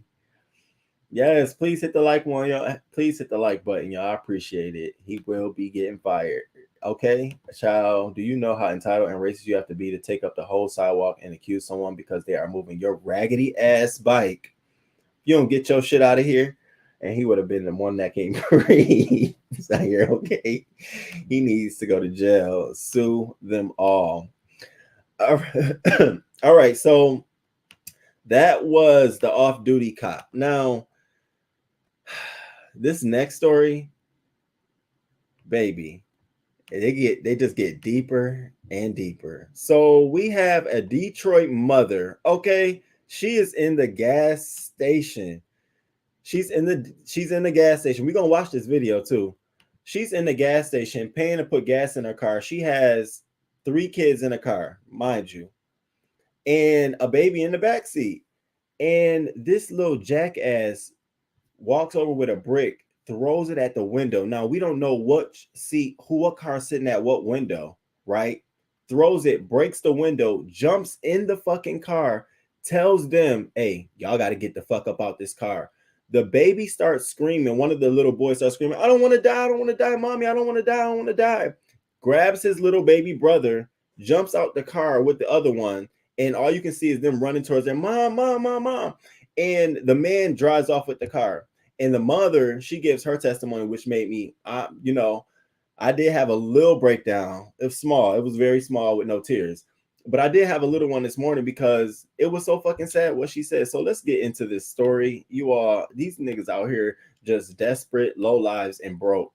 Bitch, I'm telling you, so much free stuff out here in the world. Why you gotta do this to these little ass kids? I'm upset that they are disenfranchised, and now you want to go make them fucking scared for the rest of their lives. Do you know how traumatized this little boy is going to be?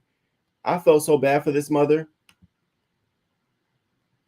Damn. The terrifying moments for these kids all caught on gas station security cameras. My son was running to me saying, "Somebody call 911. My daughter is running, holding my 1-year-old baby, screaming, "Mommy, help, mommy, help."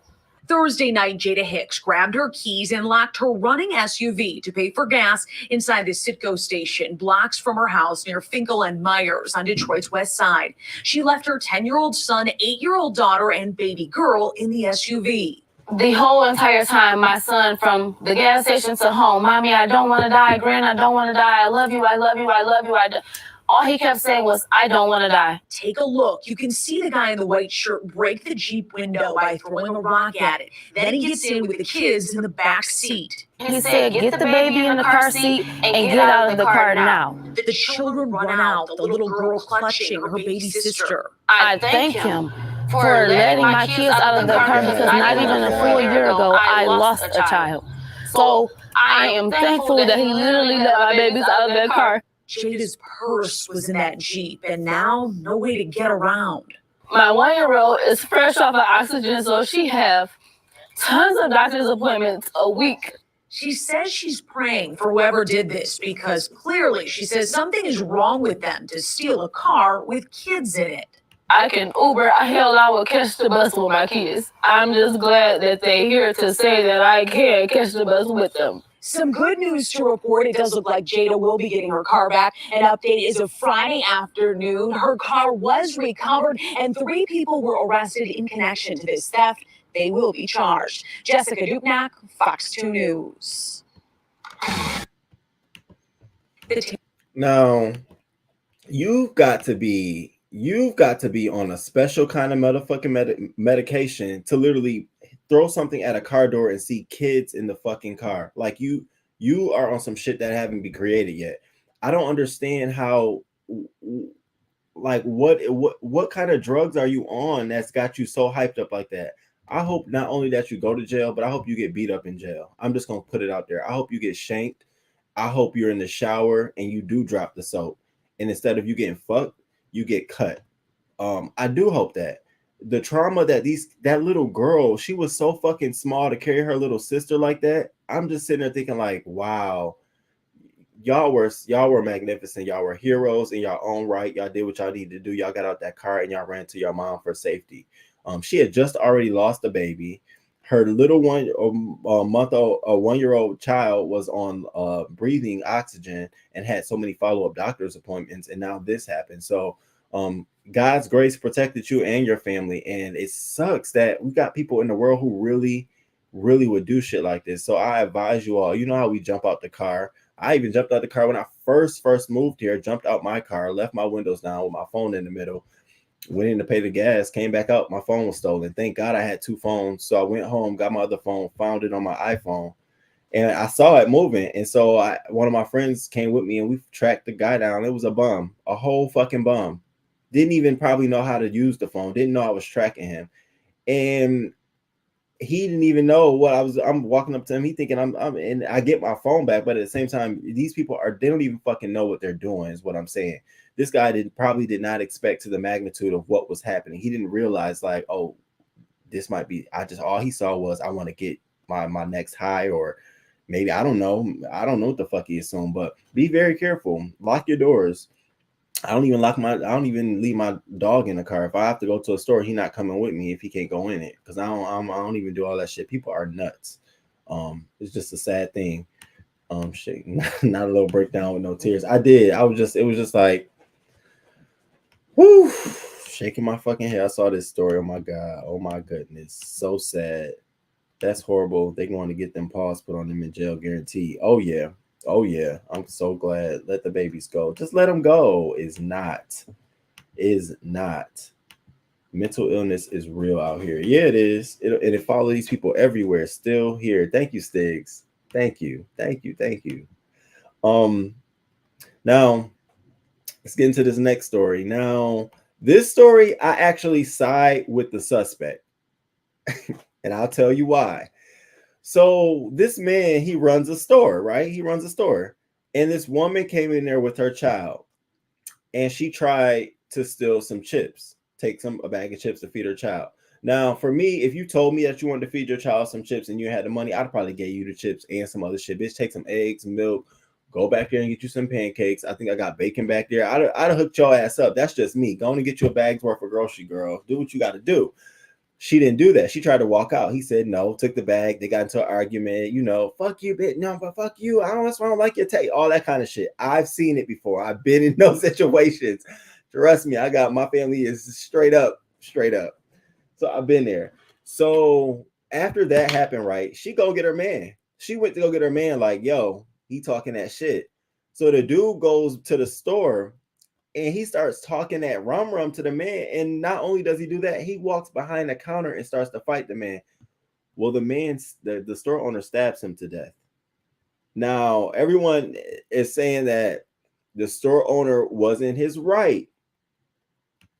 And you have some people saying that it was too excessive given what happened. I said it's never excessive when you start crossing past my fucking territory. I'm a property owner and a business owner. I told you don't come in here stealing shit. You came in here, then you brought him. So y'all check this out. Let me know what side you on, because I know the side I'm on. I'm sorry. I'm just trying to keep it real with you. You already know how I feel about blades anyway. New information on a deadly bodega stabbing in Hamilton Heights overnight. Police have now charged a store worker who killed an irate man during a dispute. The suspect is 51-year-old Jose Alba. Investigators say he stabbed 37-year-old Austin Simon twice in the chest and once in the neck. Simon apparently went to the store angry that his girlfriend said Alba was rude to her. Eyewitness News spoke to a woman who lives above the bodega. It's sad. I don't know that it's surprising, but it's sad that, you start a fight over nothing. Literally. You go to the store, even if somebody was rude, you just leave. Don't come back. People in the neighborhood say the worker and the man who was killed may have argued before. Yeah, I'm gonna tell you right now. You saw how she said it very much so casual, like, I mean, it is what it is. That's exactly how I felt. Well, he is getting pressed. Charges are being pressed on him. He's facing 1 count felony. He was arrested and he has been charged with murder and criminal possession of a weapon. So I will see how that pans out. Again, another incident where he literally goes from being a store owner, a business owner, to life changed and gone. Was it his fault? Not really. Could he have responded differently? Sure, but I don't know how much more you want somebody to respond once you come behind to the register area. You come behind the register area, you're not an employee. you are basically saying, I want my heart to stop, because that's going to happen. And that's what happened. But I'm not trying to be funny, but that's exactly what happened. So, okay.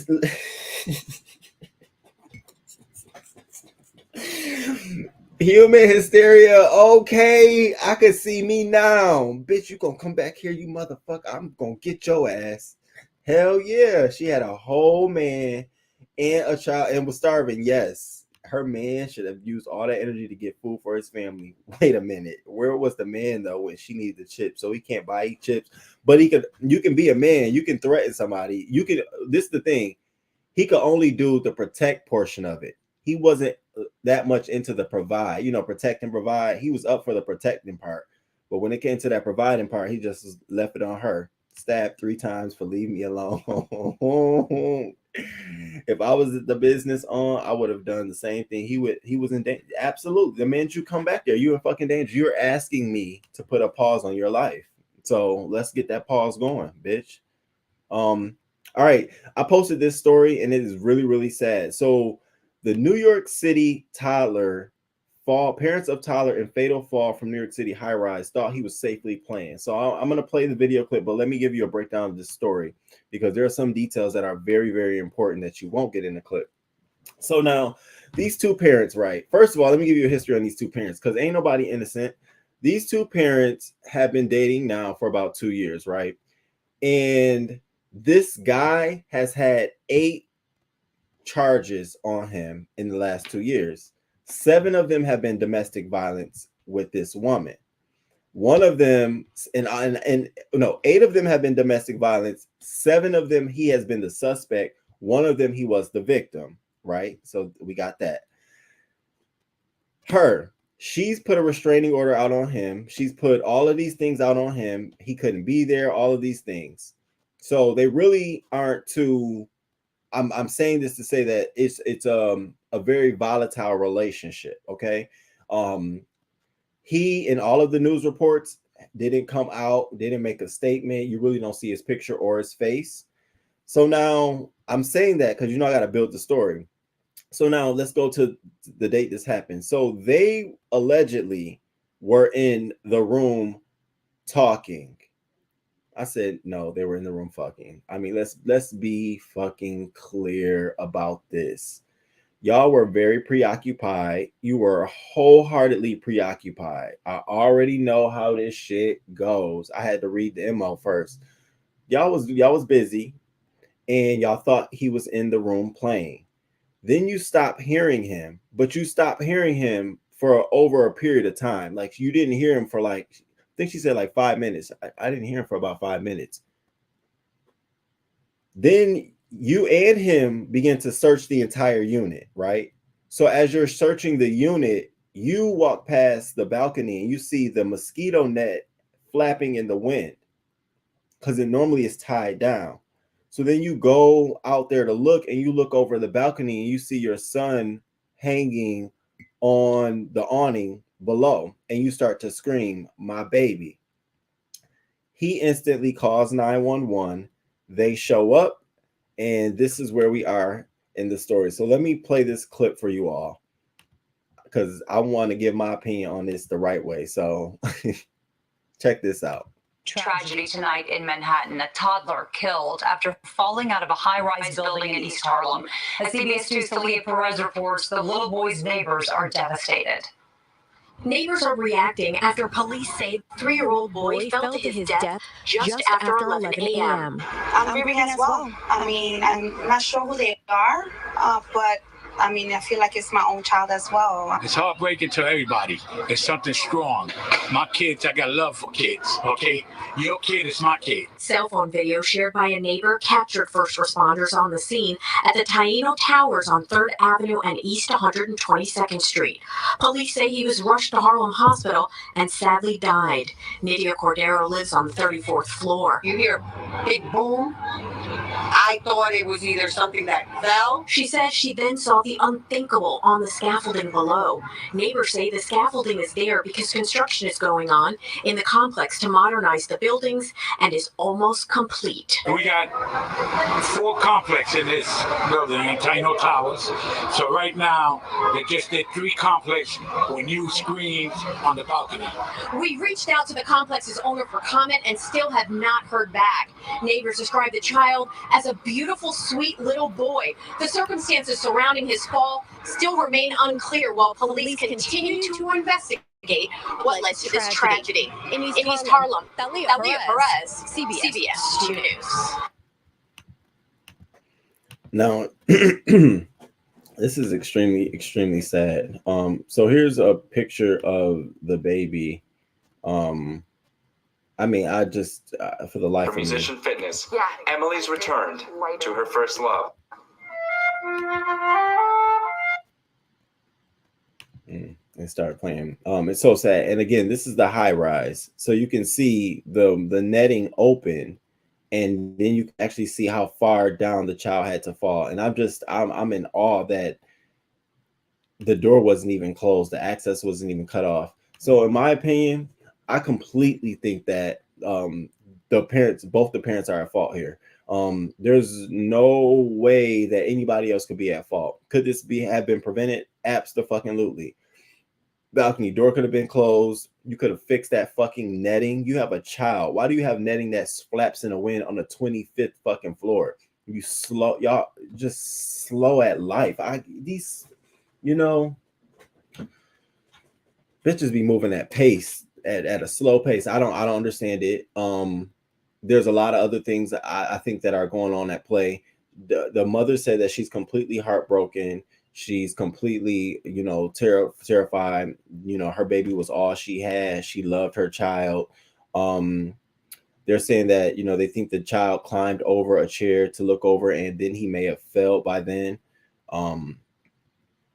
The parent, the Tots parents, they were both interviewed by cops after the incident, and they both admitted that they have a strained relationship and they were trying to work it out. She has an open case of charge of endangering the welfare of a child dating to November, while the 24-year-old father has been named 9 times in domestic violence reports, 7 of them as the victim. And as the suspect, I'm sorry. Most cases against the pair dating to 2018 have then been sealed. So again, I feel like there's a lot of things going on here. I just rest in peace to this child. Folks living in high rises, if you've never inspected your shit, you might want to call the inspectors in to make sure everything is tightened up and screwed in. Let these be a reminder, because you never know who this could affect. Just being honest. But she is messy. If that wasn't their first time arguing, she damn well knew that she was doing and having him. It's called the setup, but maybe excessive force. Human. She knew exactly what she was doing, and she will have to live with that for the rest of her life. Absolutely. They both should be charged with neglect, if not involuntary manslaughter. Yes, that is neglect. That's pure neglect. Oh my gracious. Wow. Pure neglect. Why would you live in a building like that with a child? Them eyes need to go up under the jail. Oh, hey, Voodoo. Good morning, Voodoo. Neglect. That's child neglect. Yep. I agree with you. For sure they're at fault. Lack of supervision. That looks like a climb and a fall. This was definitely neglect. They had that flap with the door open so that electric bill isn't high. Not thinking my child could sneak out here. Oh, there you go. Cutting corners. Oh, yeah. They are going to jail. Cutting corners. You're right about that. Trying to cut corners and conserve energy. Don't make no sense. Now your baby is gone for the rest. So rest in peace. And shout out to well, there's no one to shout out.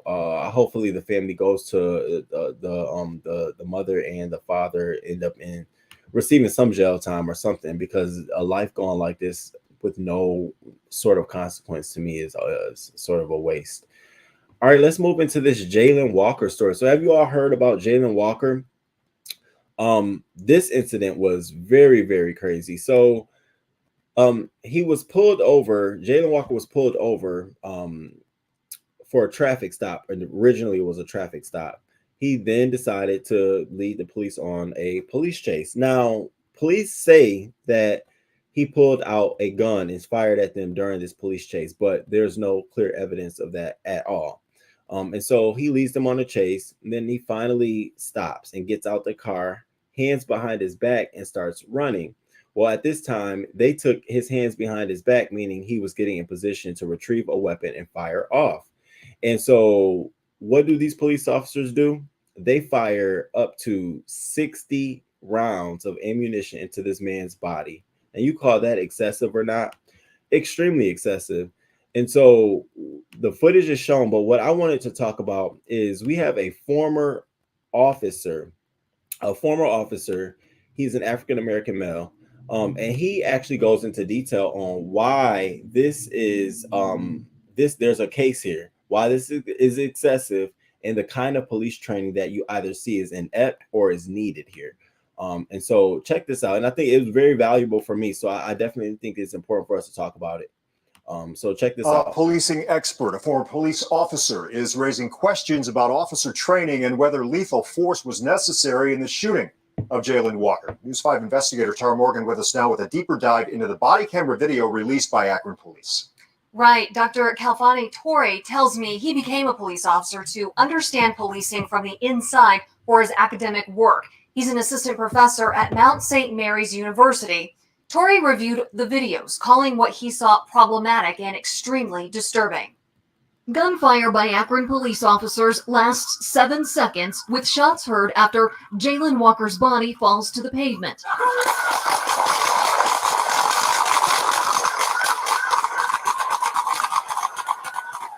This was overkill, and in fact, this shooting may have in fact been criminal. Assistant Professor Dr. Kalfani Torre is a former police officer with 5 years experience at different agencies in Georgia. Now, I want you all to listen to what he's saying, because he is giving, sometimes we find ourselves in these incidents where police officers are giving you either too much, and he's giving the exact terminology and ways to think about responding to that. And for me, I took away, okay, so now I know, certain things. So that's why I want us to pay attention to this. So I'm going to keep trained playing. To neutralize the threat, but we're also trained to reassess whether or not the threat continues. Torre says, stop. Did you hear that? So in these pursuits, okay, police officers have to also neutralize the situation, but also determine whether or not the threat persists. Meaning, they once was a threat, it was a traffic stop. Then it became a car chase. Now we're chasing you through the road. So that's a different kind of threat. Now we're moving from driving to foot. This is a different threat. So as he's saying, as we're moving from different threats to threats, and they're assessing, neutralizing, and force, are they making those adjustments as they're going on? And I thought that was great to talk about, because we see this small, big, medium on multiple scales. And this is a point that you can bring up with your attorneys, or when you have family in a situation, ask them, when you were doing this, what happened? And then when it went to this level, what happened? What was the response? Because part of their training is learning how to assess threat and determine the right and the right response. And so he broke that down for me, and I loved it. The body camera footage demonstrated bad tactics by the Akron Police Department. I saw the possibility of police officers being slain by what we quote unquote call friendly fire. Here in body camera 5, a split second after the first shot, an officer raises his weapon before another officer crosses their line of sight. Pause. Now, do you see what's going on here? You raise your weapon to fire, and you have another police officer firing right in front of you. And so the man just said, it looks like y'all are having friendly fire. And I thought that was a critical point too. Are you chasing or apprehending? Are you just willy-nilly? Or did we forget the fucking rules of how to be an officer and engage? What is going on? A training concern here. Torre also questions whether lethal force was necessary. He points to when Walker jumps out of the passenger door, appearing empty-handed. The initial officers pulled out their tasers, which would lead me to believe that he wasn't immediately perceived as a threat. In the narrated police Stop. video, a still is. Did you hear that? The police officers initially pulled out their taser. Again, when he back to his point where he says assessing the threat and being able to adjust when necessary. So they originally pulled out their taser, and then they elevated it to guns because they thought it looked like he had a weapon and he was in a position to shoot. And from all video cameras and all body cam angles, that was never or not the case. Then when they found the gun, of course, after the shooting, it was retrieved in the car. So we'll continue.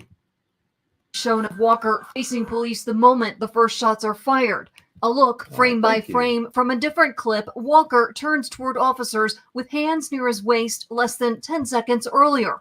Police Chief Stephen Mylett said Sunday each officer independently related Walker turned and moved into a firing position. They are authorized to use their firearm to stop the threat. Chief Mylett said this went from a routine traffic stop to a public safety issue when officers heard a gunshot 40 seconds into the chase.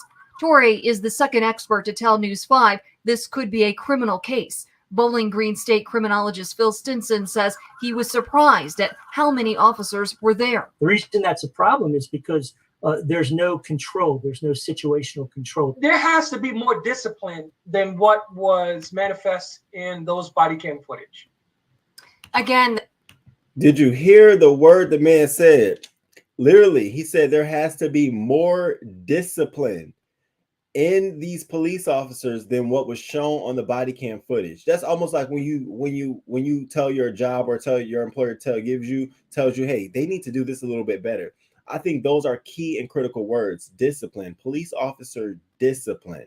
And when we start speaking in terms that are more relatable to them and they start understanding what the fuck we're talking about, they'll get it. So remember that when you are in situations and you may feel like you're being ostracized or something might not be right, always think about police officer discipline. Always bring up things like that. You know, what is the discipline? What are we doing here? Determine what do they think is a threat. And then you can also determine, is it excessive? Are you being a little bit excessive? This is a traffic stop. There's no need for a taser, you know? So all of those different things added up. So it'll be very interesting to see how this turns out in this case. Now, the police officers in this case have been placed on, of course, as we all know, administrative paid leave pending an investigation. They don't have to make a statement, and they are not basically being allowed to make a statement. You know, in Akron, they fucked up the city. Okay, they had protests all over the weekend, significant property damage downtown, and hey, it is what it is. The mayor has even conceded, like, you know what, if you protest, just protest peacefully, and started lifting the ban that they had in place over the weekend. So we have another situation, and again, it just makes me, every time we have these situations, I wish somebody writes a book and start cataloging the lessons and the laws and everything applicable, so we can always start learning, like, because this is the only way we're going to make this shit better for us, if we start understanding what and what isn't. You had 7 police officers here for a traffic stop that you thought was a gun, and he put a gun out on you. Then when their body cam is released, and there's no fucking gun anywhere where this man is pulled out on you. So now the question becomes, do you have 20/20 vision? Have you felt all your physicals? What the fuck is going on with you? Are you seeing things? Bitch, did you take a Myrkl pill and still got some alcohol left in your body? Like, it's a lot of things that go on with these people, these individuals, these police officers. That's why I really feel like a mental health evaluation goes both ways. As much as we want to get them for the, criminals, sometimes police officers can do some well with them as well. So that was Jayland's story, and it's so sad. It's just so sad because you never expect to die from a police officer traffic stop. Yes, it's amazing. He got shot almost as many times as the 4th of July mass shooter. It's not training. They know exactly what they are doing. It's using their position to kill our people. Absolutely. Like, they want to have some fucking fun. Like, let's just go get them. The fuck, definitely overkill. Yep. Yes, they got to face charges for this one. Whoa. Got to know if and or buts about this one. Insane procedure. Okay. I want this man in the court to testify. Okay, wasn't he just sitting there just counting off like, whoa, wait a minute. Wow, tragic. Of course, he is going to stand by his killers and justify putting 60 rounds in one person.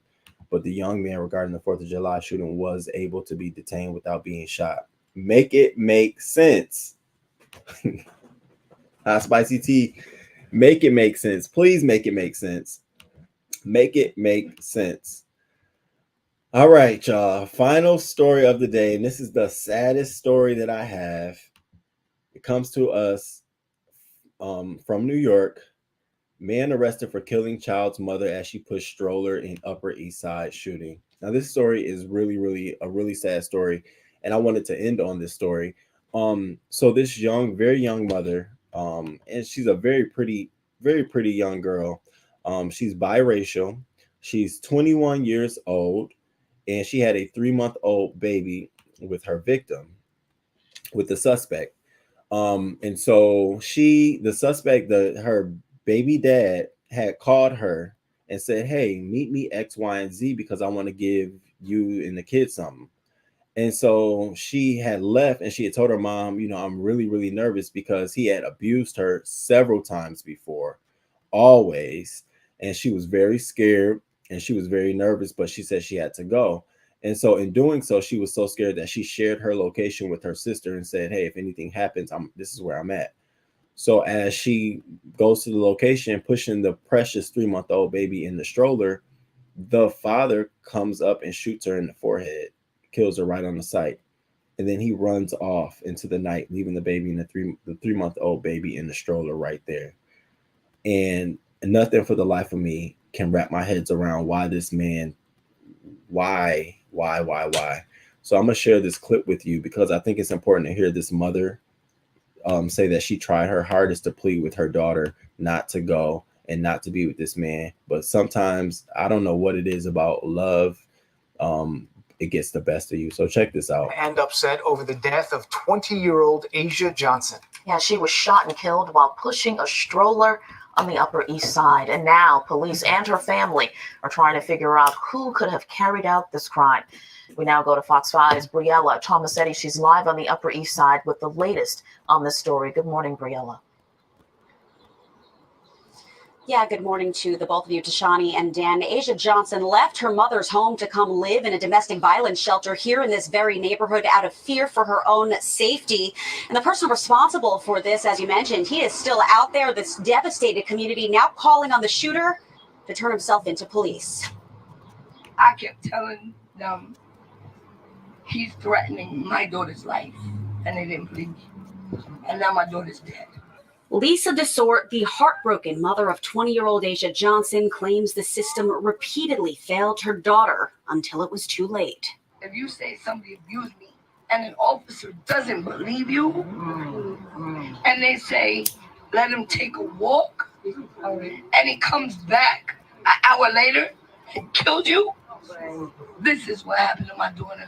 DeSort says Johnson made multiple domestic violence complaints to police and was even abused while she was pregnant. On Wednesday night, Johnson was shot and killed at point-blank range on East 95th Street while pushing her 3-month-old baby girl down the block in a stroller. Police say a man approached her from behind and pulled the trigger. The baby was unharmed. This community is traumatized. Our city's traumatized. This is what the fight is about. The guns on our street. This is what we've been talking about over and over again. These are real stories, real people who are losing their lives. On Thursday morning, cops towed a Lexus SUV with a bullet hole above the front right wheel, parked overnight near the scene of the shooting. Julio Cruz, the car's owner, says he hopes the evidence will lead police to the shooter. I come for move the car out for a little bit. And my surprise is when I come in, I saw the wreck move my car out. So it's really a surprise when this happens. At nightfall, family members, friends, and neighbors gathered for a vigil at the playground adjacent to where Johnson was gunned down in cold blood to honor her life and to shine a light on domestic violence. I cannot profess to know what Azia's mother feels like, but I can tell you this. I have a daughter, and that could have been my daughter. I don't know what I would do if I lost my daughter. Make no mistake, you all can play a part. Yes. You can play a part. Yes, she's gone, but there's hope And if you see something, what you gonna say? What you gonna do? Do something. And I wanted to leave on this story because I just think it is so important for us and our youth and our young folks to be able to come to police officers, come to authority figures with these stories and expect something to happen. This girl had reported this several times to the police officers. She even reported to her domestic violence. She was staying in a shelter home. She reported to the folks at the domestic violence shelter home that even when she would leave there, he would stalk her. And it was like nothing else could be done. And so it left her in a situation where it's like, you know, she can only do what she can. She's a 20-year-old girl. And, you know, all the signs give that she was brought up in a broken home, you know, without a father, without a family, pretty much, if she's, you know, relented to a domestic violence shelter. So it's a very sad situation. And then for him to just want to disappear and, you know, go out the night without thinking about your child, like your child is still there, which he didn't give a fuck. And probably if he could have killed the child, he probably would have done that too. Who knows? It's sad. It really is sad. And like the woman said, it could have been anybody's daughter. It could have been anybody's child. It could have been anybody. It did not have to just be her. But this is a situation that we see. And this is only one of many that has happened all over the world. I literally typed in domestic violence story updates in Google search, and it was so many stories, and this was one story that came up. So rest in peace, Azsia. And no, they're I think they're still looking for him. Azsia Johnson.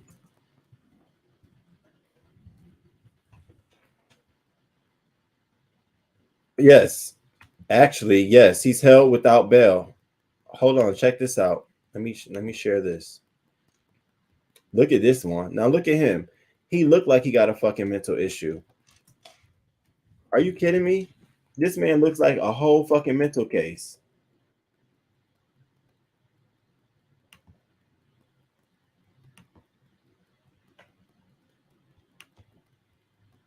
All right, let me share this.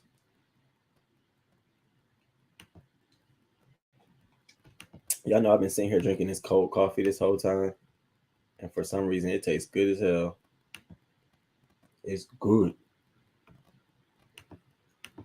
This is one that shocked and stunned the city. This mother who was just pushing her baby in a stroller when all of a sudden she was shot to death on the street on the Upper East Side. A manhunt ensued ever since. And then finally, yesterday, police tell me the Regional Fugitive Task Force picked up the suspect, arresting him for this murder. And as he was led into court overnight, he told reporters he didn't do it.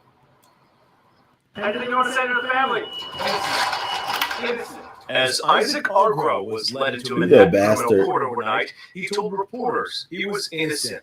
But the 22-year-old Brooklyn man is accused of and charged with the cold-blooded murder of his ex-girlfriend. Azsia Johnson was shot in the head on the Upper East Side execution-style Wednesday night while she pushed the couple's 3-month-old daughter in a stroller. Every time she texts me and said, "Mommy, he's threatening me," well, I'm on the phone. Earlier this week, Johnson's mother, Lisa DeZor, told us she knew from the second detectives notified her that her daughter had been killed who was responsible and feared it was inevitable. He's going to kill my daughter. And he killed my daughter. The two had been estranged, and the 20-year-old victim sought refuge at a domestic violence shelter. But DeZor told us the city failed her daughter. Following Argro's arrest, Mayor Eric Adams said in a statement, "Azsia Johnson's family is hurting. They deserve justice, and we will deliver it." Police tell us that Argro has several prior arrests on his rap sheet. At this point, a lot of people are concerned about the well-being of the victim's children, that 3-month-old girl, and she also has a 2-year-old boy. The victim's mother telling me that they are going to be petitioning to get custody of both of them. That is the latest. Live here in Lower Manhattan. I'm Anthony D. You already know how I feel about that. So the mother, her mother is petitioning to have custody of her daughter and the 2-month-old child. And I think there needs to be like a small holding period to get everything right, because I don't know. I don't know. I could see if I thought that the mother and the daughter was on a perfect journey in a good relationship, but I don't know. It doesn't appear that the mother was able to keep her or take care of her daughter. So I don't know. And I could be wrong too. So I'll stay tuned to this story. That shit was crazy. That fool stalked her all through her pregnancy. Sick. I would have told my daughter, have him meet you at a police station if you must go. This is heartbreaking. That is so true. Really, Voodoo. When are stalking and domestic laws going to catch up with the times? This could have been prevented, but then again, women are not as valuable in America's eyes. Which is what would you allude that to be in the pure definition of this is a man's world? I always say that, like, even I consider myself to be an ally of the feminist movement. Like, I definitely support a lot of feminist initiatives and movements. And then when you do it, you really are exposed to the fact that this is a man's world. It really is a man's world. Didn't they arrest him? Yep. He was not even supposed to know her location at a domestic violence shelter, nor had contact with her abuser. Not her fault, nonetheless. I know domestic violence happens in both women and men, but damn, why are victims not protected more? They don't care much because many of the women still entertain the men even after the abuse. We can't blame them fully because they have been emotionally and mentally abused.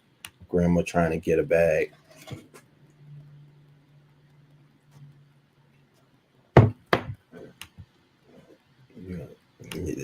Zaire, you on to something. Exactly. Voodoo. Domestic violence is deeper. So, rest in peace, Azsia Johnson. And I send my prayers, my condolences, warm wishes. I send a big hug to the baby, and the mother who's now having to grieve her daughter. I mean, I still think there's a emptiness there and a void there for your child, no matter what goes through. So, that was a very, very sad story. So, that was all I have for you all today. Let me run it back for you all. We talked about the Black Beach being returned back to the family after being in it was indemned for that's not the word. What is the word? Not indemnified, you all, but they took the property for a business purpose, which was to create a park, and they never created a park.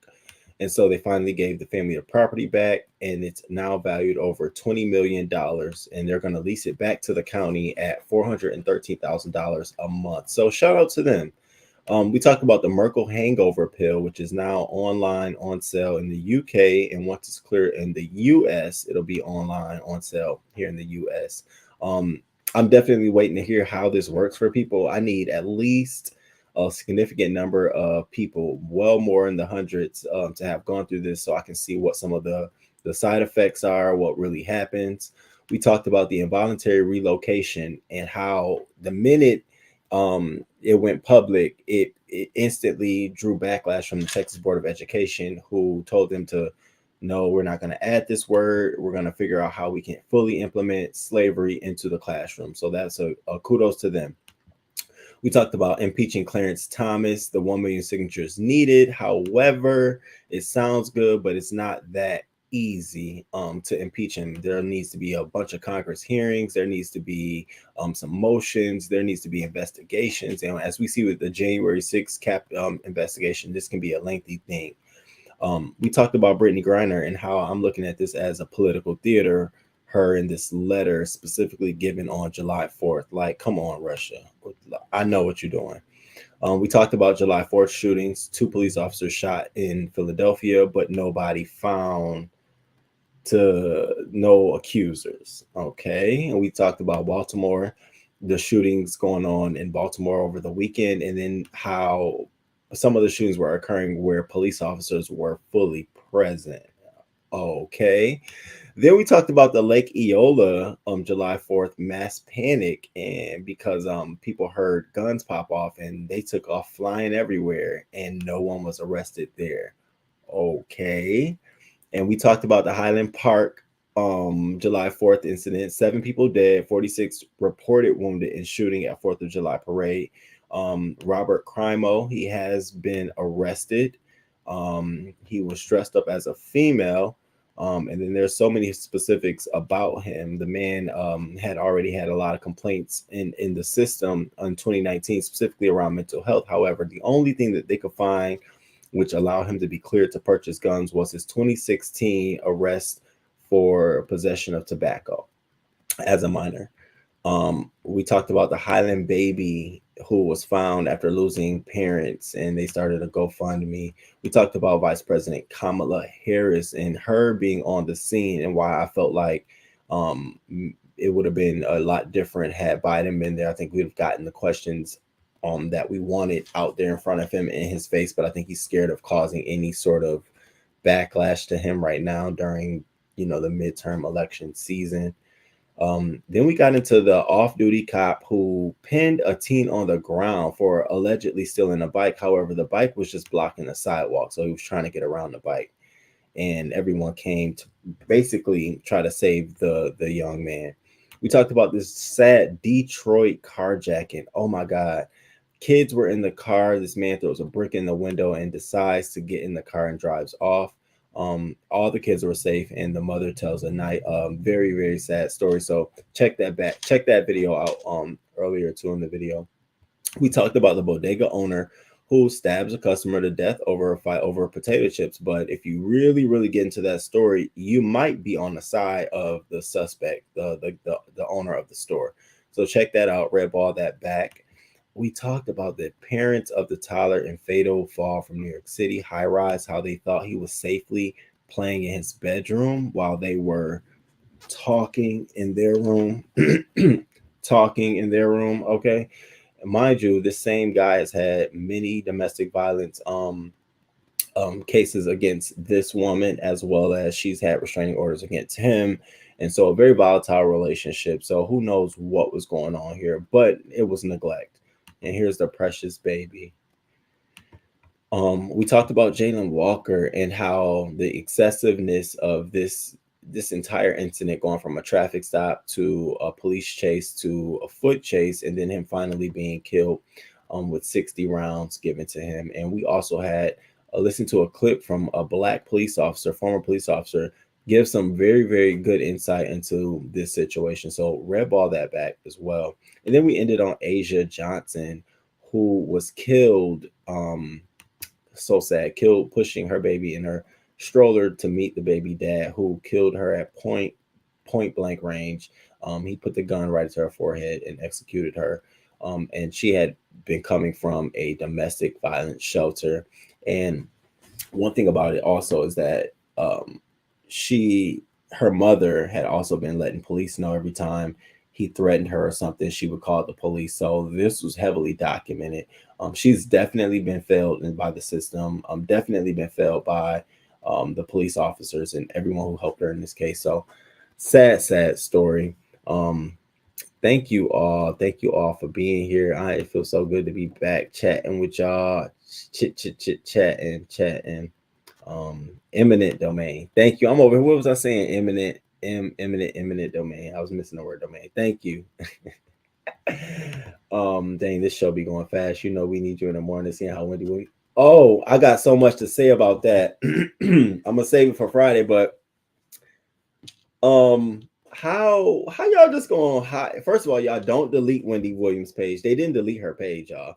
They hid her channel. They're rebranding the channel under Sherry Shepherd because no one wants to lose the audience and those followers that she had, either on her Instagram or her YouTube channel. So hit the channel, and I guarantee you, because her new show is supposed to start sometime in the fall season, September. So I guarantee you August, we're going to see the rollout of Sherry. It'll be branded, and I'm going to unsubscribe so motherfucking fast. As soon as I see Sherry go and it pop up on my feed, bitch, bye. You got to earn my like. You got to earn my subscription. Nah, it ain't going to be that easy, ho.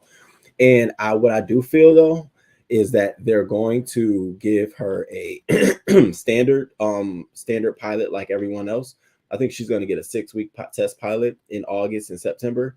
And if it don't work out, I think them eliminating Wendy Williams from the YouTube and the world view, you can't really see it digitally anymore, is easier for them to pull Sherry out and put somebody else there. It's like, well, we don't have Wendy to compete with Sherry. because that's really what it is. So if we get rid of Wendy, now Sherry has no one to compete with. So now if we don't like Sherry, we can get rid of her. And there's now no one to compete with in Wendy's slot. There's no visibility, and we can just start fresh. Like, I almost feel like Sherry is that interim person before they find somebody else, because Sherry got the shit. The thing about it is, if her first guest isn't on the likes of Oprah, she's going to have to be messy to sustain the Wendy Williams audience and brand. She has to be messy. You can't be coming out there talking about health plans and diets, bitch, because we don't want to know about it. That's not what I come to that hour to talk about. You gonna have to be messy, ho.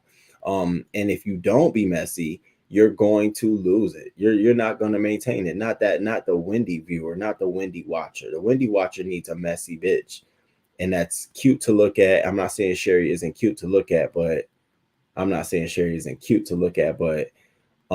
cute to look at, you know, some spunky, you know, relevant. Bitch, you're not relevant. You ain't, like, I'm sitting here like, how are they gonna pull this Sherry off? Because I think they want her to be the higher end of Wendy Williams, you know, interviewing the Oprahs and Michelle Obamas, but that ain't what folks want to. That's not going to sustain a long term, because eventually you're going to have to start getting some B list and C list. So who would be a B list Oprah type?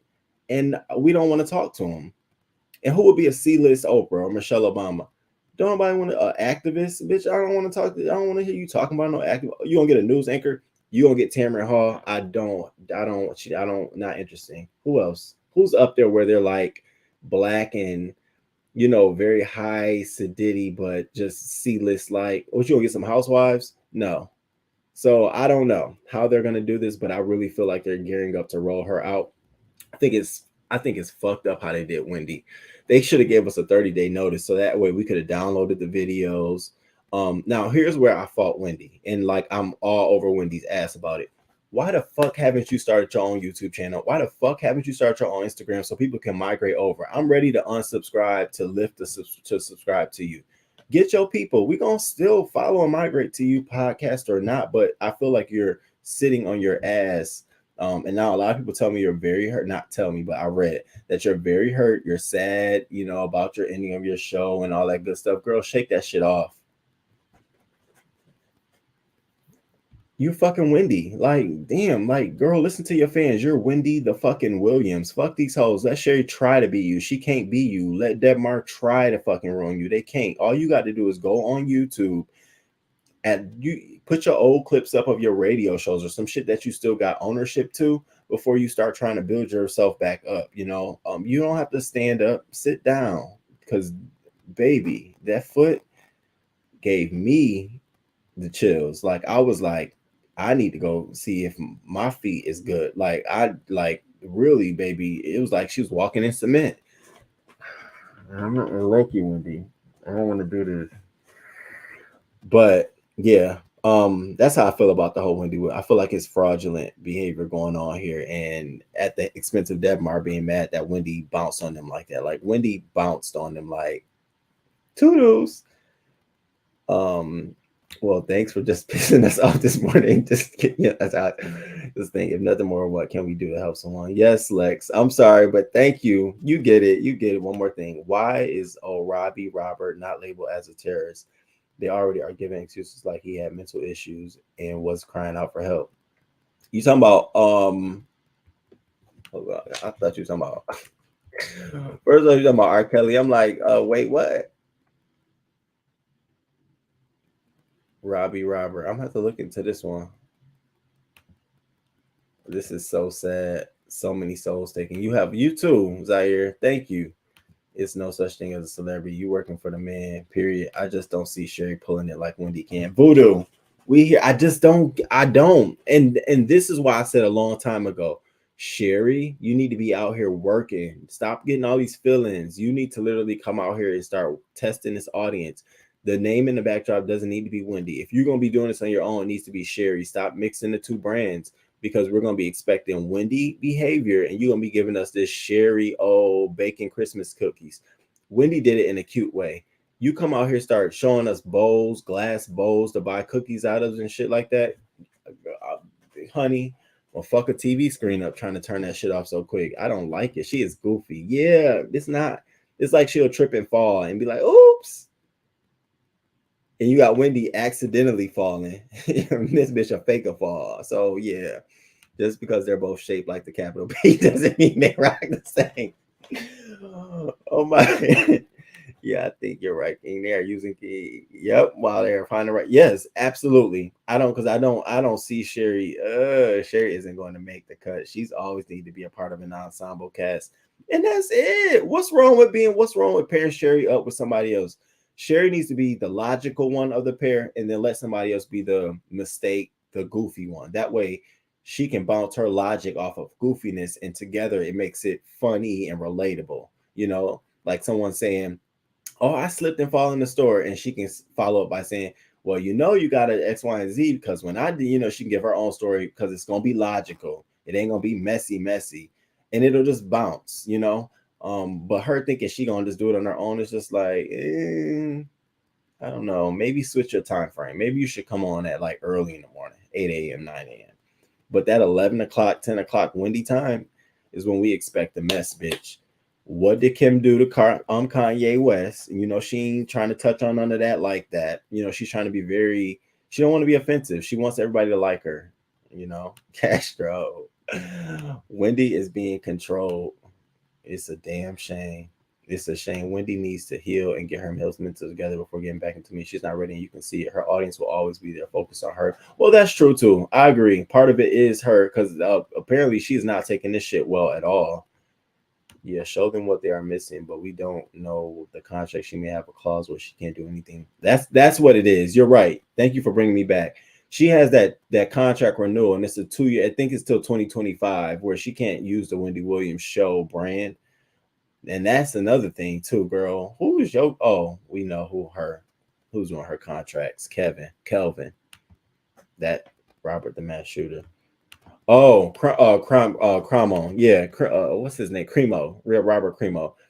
Yeah, you know they're not gonna do that. The one good thing out of it is that they're holding that dude without bail. That's about it. Other than that, I wanted to see a fucking knee on his back when they arrested his ass. I wanted to see all of that shit. Bitch, spray him with a little bit of mace. Say he was resisting arrest. You can't do that with him, but you can do it with somebody who's clearly not armed or anything. Didn't do a mass shooting. Didn't go and kill a lot of people, but you see, fucking crazy. Do Wendy even own her own name? And I mean, at this point, she might as well go change that bitch. Smindy, Smilliams or something. Go do something. She finna be like Nick Cannon, like his boring ass show. Nick Cannon is just, I start feeling like he said he put out a song, y'all, and it's about him being able saying to us that while we talking and shit, basically he can take care of all his kids. Well, that ain't the problem. I don't think we said all of that, but can you be there with all your kids? Like, you can take care of them. I'm sure you can provide and protect, but can you be there? Can you go to all their award ceremonies? Can you go to all the lunch dates? Can you go school shopping? Can you do all of that shit? That was the question. I don't give a fuck if you can take care of them. Sherry is a white woman in a black suit. That's what it is. And now you hit the nail on the head. Sherry is more appealing to a more commercial mainstream audience. Wendy wasn't, and that was the thing that sold her. She was able to be herself and still appeal to everyone. Sherry specifically appeals to one demographic, and some of us be looking like, I know I'd be looking like, that was corny, girl. The fuck you talking about? Like when she was sitting in the back of the car talking about Wendy, you know, I really think she needs some help. You know, I sit with my friends and I oftentimes, bitch, we don't want to hear that shit. Save that shit for at home tea talk, crumpets and tea. When you on live, give us the real deal. We can see through all of that shit. Wendy made a lot of enemies. Can Sherry handle that heat? Hell no. All it's going to take is for Nene to light that ass up. Nene lit Wendy up so much, she snatched the show. Speaking of Nick, did you hear what Kel baby mom said about finding them in a room together? Baby, don't let me get on here. All right, Friday show coming up. I saw that. I honestly believe she's hurt and just saying whatever. Oh, okay. That was some mess. Dang, she always saying something outlandish about him. Oh, I gotta quit the tea. King or chat. Did Wendy get her money from the bank, or is she still fighting? No, she got access to the bank through some a financial trust. So she got to go through this guy to get her money out the bank, and it's supposed to be easy, but anytime you got to go through somebody else to get your money, how is that easy? I'm used to just going to the ATM and pulling out. Now I got to sit here and call Joe Schmo up. Risa, I believe it. They hold the secret till they're ready to go. Oh my God, I'm gonna talk about that Friday because y'all are crazy. Damn, Joe, it's amazing how they can snatch your own money. Yeah, that's why I'm sitting here. I'm like, Kel, who? I don't, because this is a pattern at this point. She's truly hurt by him, and I think she's just making shit up, but you never know with these men. Because I want Kel Mitchell from all that, and who used to be in a room together? Kel? Ooh, Wendy has a handler. Oh my God. Wendy, you see what you do? Def, sorry, whether she wants one or not, she definitely got a handler with the leash. Now, Wendy, when I saw her face and them eyes, I said, yeah, she need to do a podcast where she ain't got to be on camera all the time, because some of that's her health.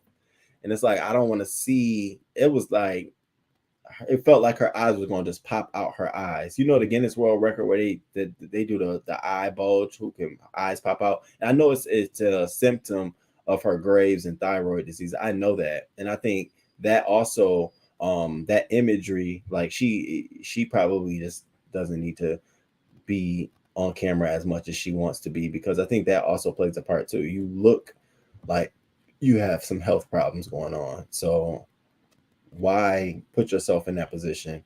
But I do think a podcast would be great. I would love to hear her comments on shit. I love that little New York accent and, you know, all her little things that she says. Mel's former spouse is going viral on TikTok for the tea and story she's going to drop. And I'm going to have them Friday. Thank you. Thank you. Thank you, news crew.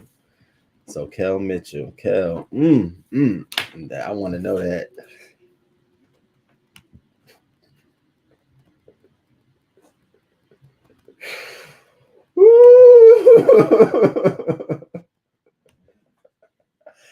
Baby, that foot looked like she was playing in concrete powder for days, just beating it on concrete, and it finally just said, you know what, I give up. I just was like, yeah, if that's more than enough reason to not be on the show anymore. And I think too, that probably was a reason why the executives was like, oh yeah, she's no longer a viable product. I mean, she can't even, you know, so they were more inclined to let her go, and they're probably gonna sit on her for 2 years and not let her do nothing while they try to build up somebody around her. And it's gonna be very hard because we ain't going. I know we're not going. I damn sure ain't going. Uh-oh.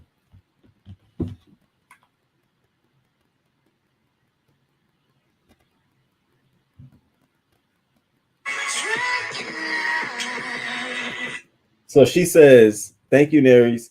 She says, remembering when I came home early to Nick Cannon wearing my full cheerleading uniform, including the briefs, doing cheers on the bed for my ex-husband, Kel Mitchell, to cheer him up because he cheated on me.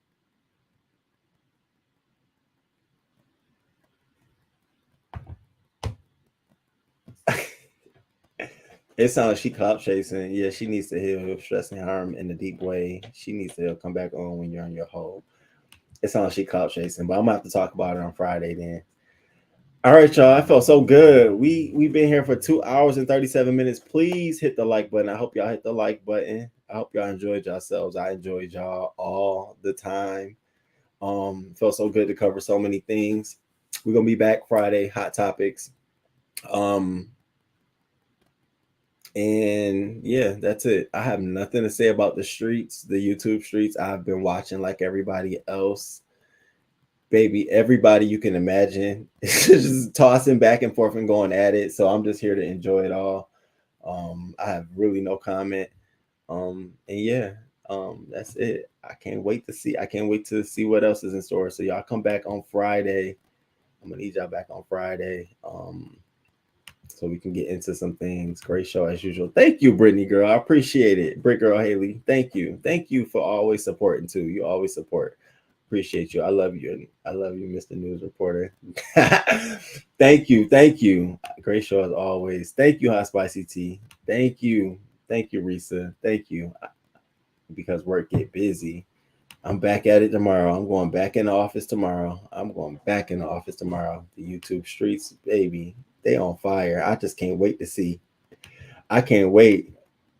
I think maybe after 2 weeks we can do like a run it back YouTube streets edition. Some stuff have to cool down, and I got to see where they land. Like I've learned, don't get in the thick of stuff. Let that shit work itself out, and then just come behind like, oh, did y'all see that? Did y'all see what happened? So yeah, we're gonna let some shit cool down. I agree, y'all. Because it's got messy. Great show. Thank you, teacher Shawana. You too, y'all. Thank you for your support. All right, y'all. Y'all have a great day. And I will see y'all Friday. Deuces.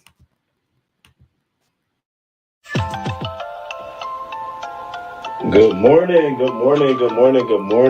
Thank you for being here this morning.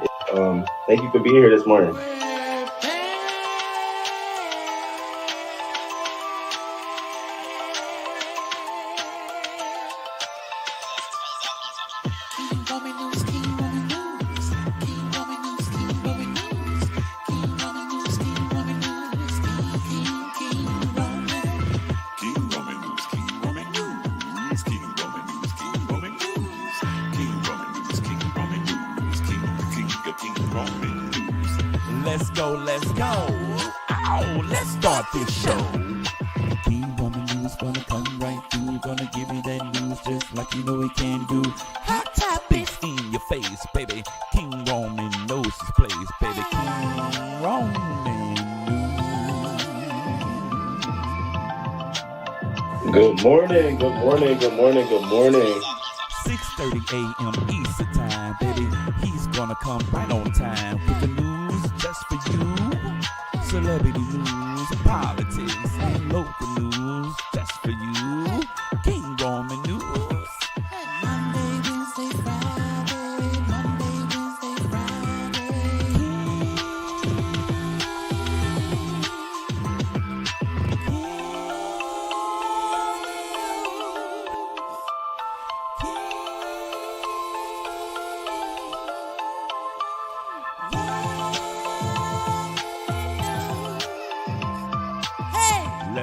Let's go. Hey, let's start this show. King Roman news, coming just for you. King Roman news, coming just for you.